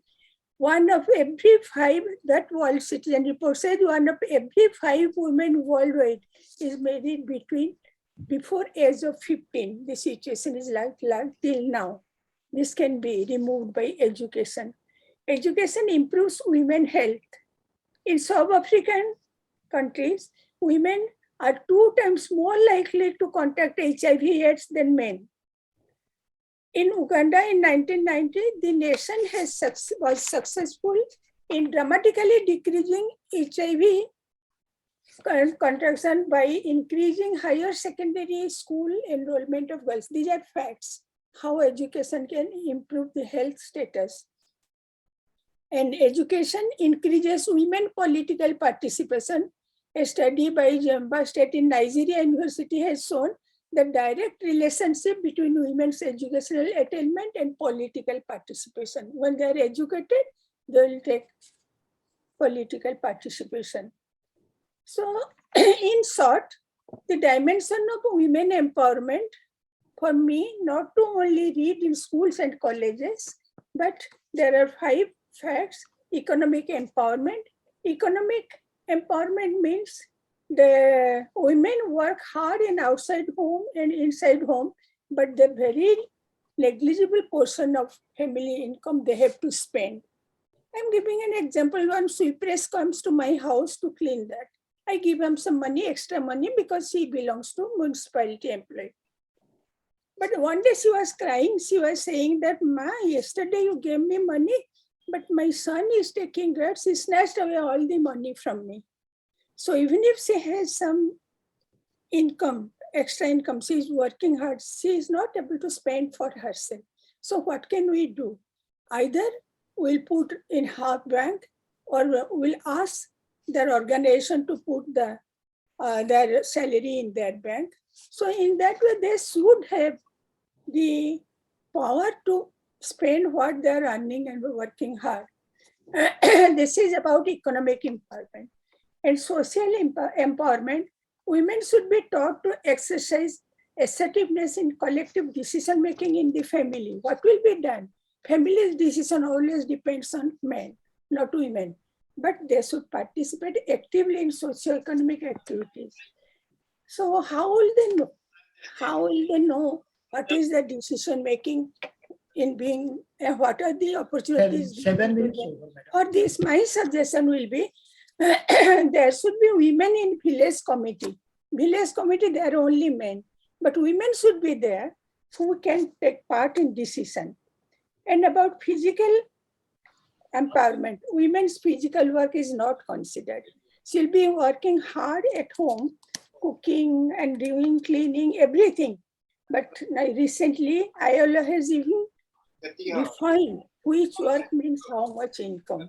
So hard physical work should be considered. Psychological empowerment, women have a negative view of their importance in the society. Women themselves have taken the back seat. Recently, I read a report of NGO Pew, where they were from India. There were 30,000 participants in a survey, and 23rd Indians agree that wives should obey husbands. So why should they obey? Not only 67% of men in that survey, but also 61% of women have same opinion that we should obey our husbands. Only one bright thing in that survey was 62% agreed that both parents should take care of children. Recently, so this is conclude, madam. How to increase the mindset of women.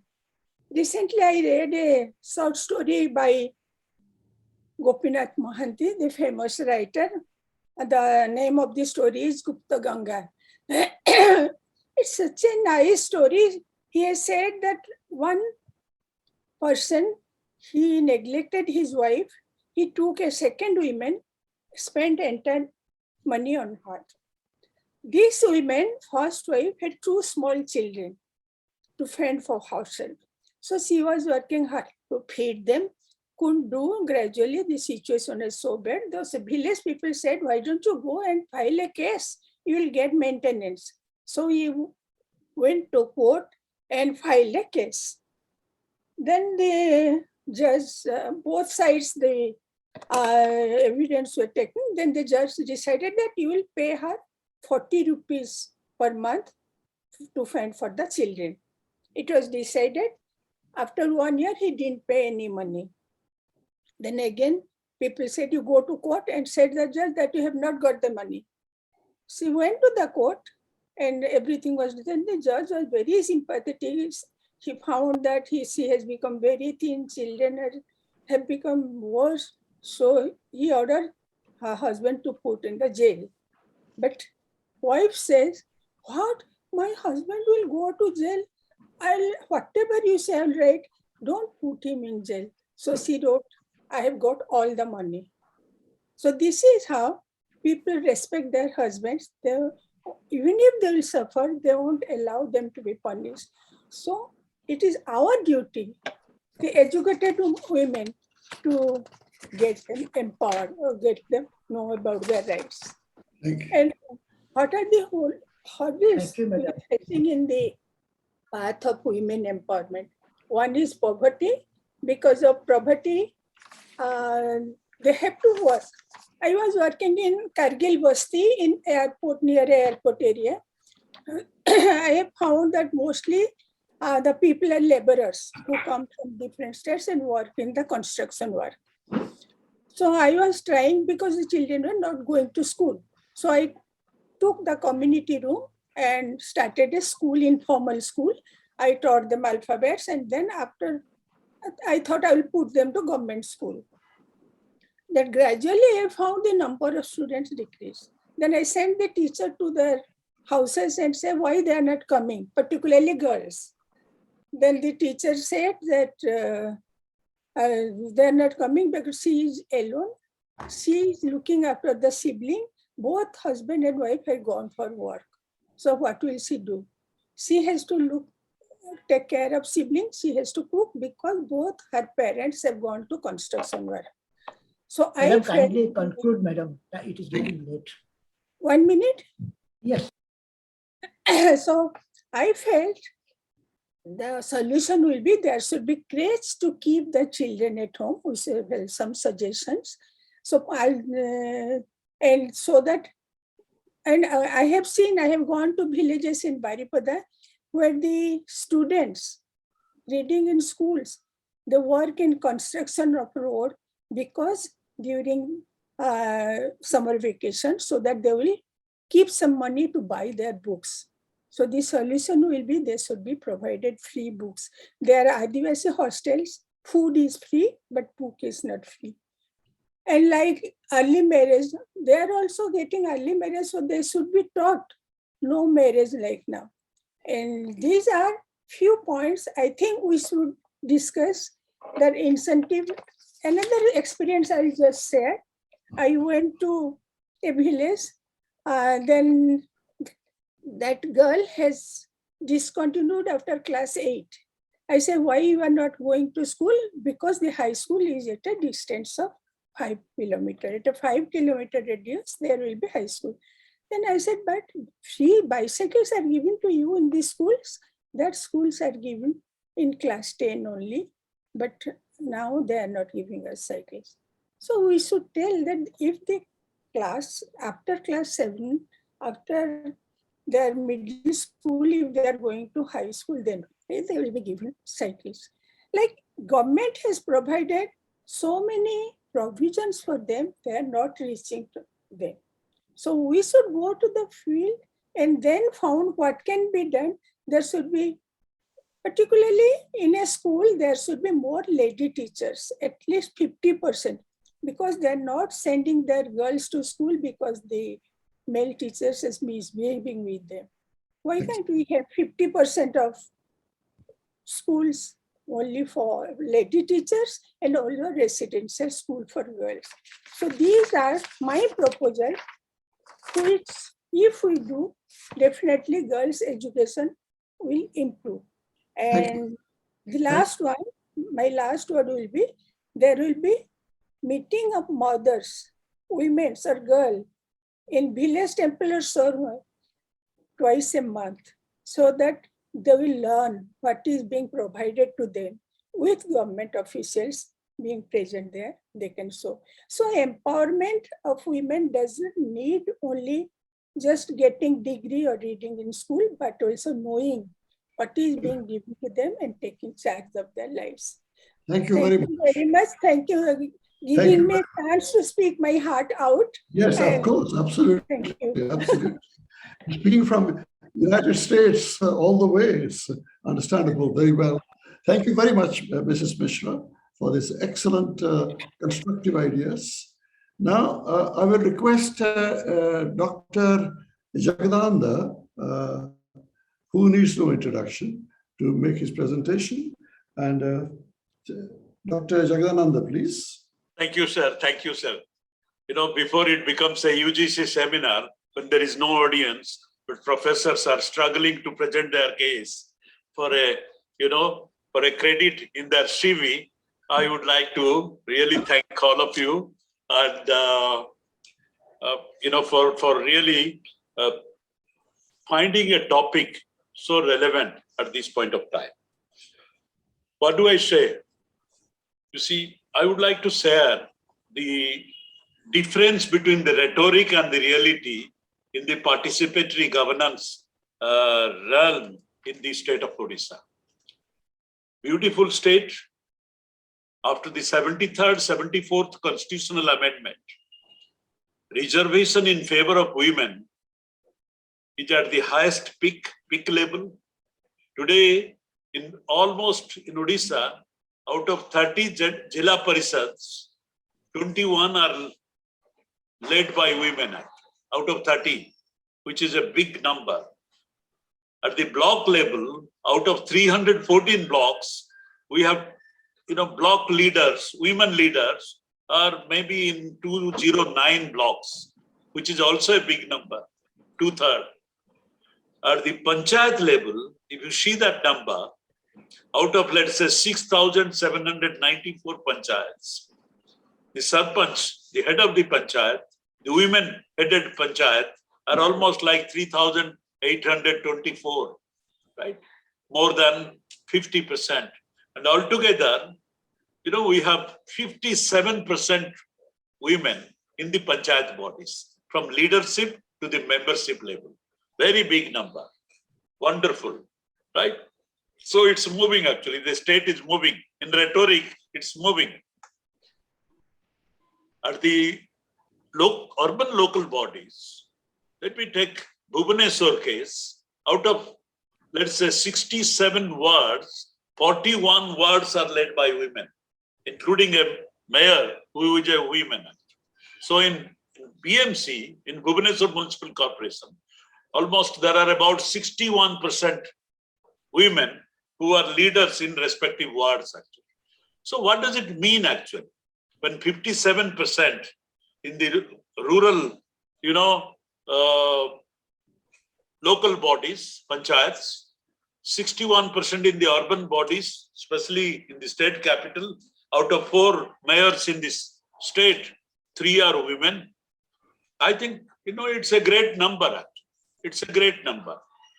But this great number doesn't lead to great empowerment actually. That is all I wanted to say. These are all numbers actually. During several, rounds of elections, especially in my ward where I live, right? There has been successively women corporators who have been getting elected. And I have never seen a corporator actually. I have never seen the corporator. I've always seen the husband of the corporator. I've seen the brother of the corporator. In my village, during the last 15 years, successively, it's the women leadership in the panchayat. But I always, whenever I go to the village, I ask them, have you seen the sarpanch actually? Nobody has seen, very unfortunately. Nobody has seen, and it's there. So therefore, I think the numbers doesn't speak anything. We have to really look at the reality actually. So rhetoric is a very big rhetoric. It's all women leadership, but in reality, somebody else is doing it, and the proxy leadership is killing the real women leadership. If that is the case, I see there are 3 problems. One is a participation problem. The second is a visibility problem. And the third is a societal accountability problem. We have elected a woman, we have elected a sister, a mother, right, to lead our, the local bodies so that the grassroots democracy becomes a reality, and at least we are able to make up the great laws, whatever we have at the parliament level, at the legislature level. But if this becomes a rhetoric, I think there is something for us to do actually. And similarly, then what do we do? And that is my last point, sir. The first thing at this point of time, at the Palli Sabha level, Professor Vijay Mishra was very, very nicely, she was sharing her points about women's participation at the temple. Madam, Palli Sabha is a permanent parliament at the village level, permanent parliament. The people are not elected there. By virtue of their voting right, they are permanent members of the parliament. So they are supposed to make the panchayat accountable. They are supposed to scrutinize the accounts. They are supposed to pass the annual report. But at the same time, the Palli Sabha and the Gram Sabha do not work actually. They don't happen, but very rarely happens. So since they do not happen, so we are in a michi-michika democracy. There is a complete falsehood. So when the foundation of grassroots democracy is weak, what kind of democracy we are aspiring for? So therefore, in the ward sabha, in the urban local bodies, I think all of us are enlightened citizens who are present here in this August gathering. I do not know how many of us have ever attended a ward sabha in Bhubaneswar. A ward sabha in Bhubaneswar, sir. No, none of us, we don't care when the ward sabha happens. Because we don't care, ward sabhas do not happen. It happens in paper. So therefore, how do we ensure that there is a greater participation of women and men in Palli Sabha, in Gram Sabha, in Ward Sabha? That is the first point. So that we can save democracy. We can correct the foundational pillars of democracy. The second point is, Professor Radhamohan is no more with us, but I'm a great fan of Radhamohanji. Together, Professor Nanda mentioned about female foeticide in Nayagarh district. Together with Professor Radhamohan, we visited multiple villages where the arrival of a girl child is celebrated actually. He was inspiring everybody so that there is a village level celebration at the arrival of every girl child in the village. So everyone is there is a pompous ceremony, people really feel great, and he was trying to orchestrate that celebration to some extent, then it became a real celebration in some of the villages. I think at this point of time, I would like that the Palli Sabha, Gram Sabha, when they are really outnumbering the men and the women, they take over these august bodies, that will be a real celebration of democracy. And my last point to the advice to the government, these wonderful proposals are great, but today government is not interested in multi-stakeholder partnership. For every conceivable problem, for every conceivable issue, whether they're women's empowerment related, women's livelihood related problem, government has a program. And in the government program, which is good, it's our government, but in the government program, there is very hardly any space for civil society to participate. No ideas of civil society make any inroad in the government right now, right? So therefore, I would request, think tank under the leadership of Sri Vivek Patnaik ji, one of our respected stalwarts, to really advocate for a multi-stakeholder partnership, framework with the government. And that is the call of the day. Thank you, sir. Thank you very much, Jagadanand. It was a brief, to the point, and extremely pertinent presentation. Thank you very much. Well, already it is 9:20, going to be 9:20. Well, the number of participants has been dwindling, and it's my role to give a wrap up. In the first place, I must make a mention, very frank mention, that this was one of the most comprehensive discussion on the subject. After this excellent expression of views on empowering women forum by such eminent panelists drawn from across the multiple disciplines, wide range of experience from North America to India, think tank has been greatly enriched with ideas. I have no intention of making a summary. By that process, I'll be diluting the weight of the contents of the interventions that were made on this forum.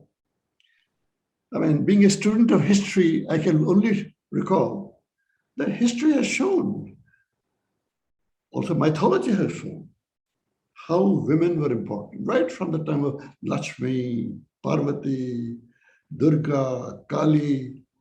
And if you go to the history of the pharaonic world of Egypt, Nefertiti, Cleopatra, then you have the names of people like Catherine the Great, the Elizabeth who defeated the Spanish Armada, then Rajia Sultana in Delhi Sultanate. We have also Indira Gandhi, who actually silenced both Nixon Kissinger group and Mao Zedong. And in the recent time, Margaret Thatcher, then you had Angela Merkel, and going back into the domain of science and technology, Gargi. Today I saw Gargi Bhattacharya. Such excellent contributions have been made by the women in the past. Now, what I would say that empowerment of women is not only a burning issue of Odisha or India, it's a challenge of the global society. No country or region or continent is free from this particular challenge, even can escape it. Well, first, one thing one must recognize that in the 21st century, challenge is more universally known because of internet, because of communication system. All the challenge has been there for centuries in all societies. Unless attempt is made to make aware among both men and women about the existence of the malaise of gender discrimination, it will continue to remain as a big challenge. In more practical terms, I will say, more practical terms, today Basant Kara is not there, the famous national nutrition policymaker. Otherwise, she would have contributed, he would have contributed to this discussion. From childhood, girl child should be provided with appropriate nutritious food. One of the panelists did mention about it. To make her physically strong, positively encouraged to defend herself against any vestige of aggression. She should be psychologically motivated to realize that she is no less able to achieve her goals, targets, and ambition than others. History has shown that. Events have already shown for many years the women have made outstanding achievements in every field of activities, be it academic, sports, politics, art, literature, science, and technology. They have earned laurels and fame. Further progress in this direction can take place if the family, the community, then the state plays a role. Father and mother, parents, then community of elders, opinion makers. Finally, the administrative and political leaders have to be conscious and take initiative, determined efforts to create ambience of empowerment for women. In history, when a time comes for a cause, nothing can stop. The tidal wave of spirit of empowerment of women will simply sweep the world. I think with these words, I'll conclude my summary of this lectures. Thank you very much. Now I will request Mr. Mohanty to give his vote of thanks. Thank you very much.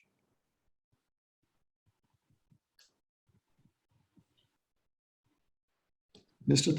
Mohanty. Am I audible? Are you all able to hear me? Yes, please. Okay.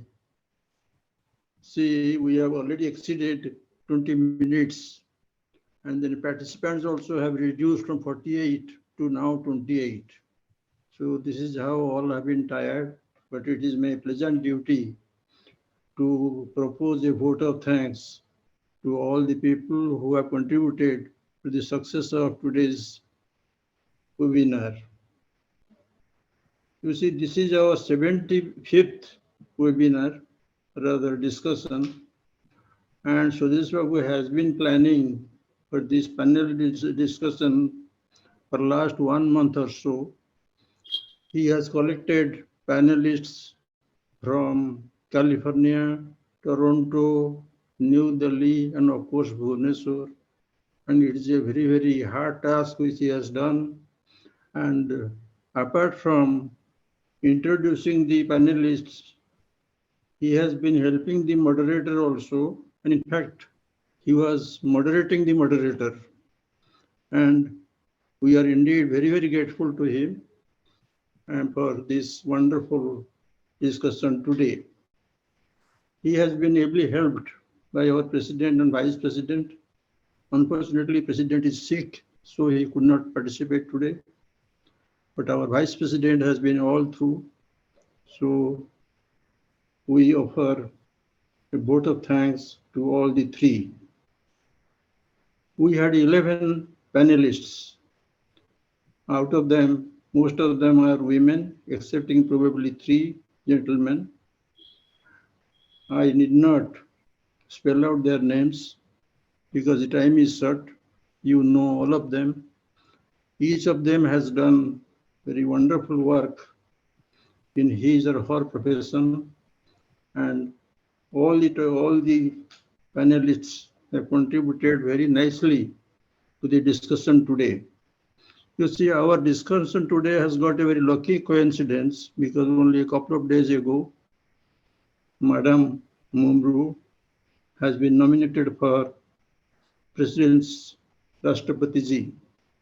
And this is actually the best example of women empowerment in our state. We had a very powerful woman chief minister in the past. Now, as Narendra Modi ji has said, the country is going to have a very great president in Draupadi Murmu. Ladies and gentlemen, this has been all the more significant, and we have various statistics showing how Odisha has done in the field of women leadership. Though Mr. Jagadananda said that doesn't mean that women have been empowered to the degree we want. Well, in addition to the speakers or panelists, we thank very much, as always, our Bharatiya Vidya Bhavan, who have provided the Zoom platform and all technical support for this webinar. Then we have our sister organizations and civil society forums, that is Indian Institute of Public Administration, CISD, Mamata, Inglomacy, and many others. Last but not the least, our participants were 48 in today's discussion. We are grateful to all of them for giving their valuable time and patience to listen to all the panelists and also in the chat box giving their comments. We hope their support will continue and think tank will grow further. Last but not the least, all of you, those who have not left still, I thank all of you very much. And I again thank you to all of you. That's all. Thank you again. Thank you very much. Thank you, sir. Thank you very much. Thank you very much. Meeting is over. Thank you, sir. Thank you very much. Good night, sir.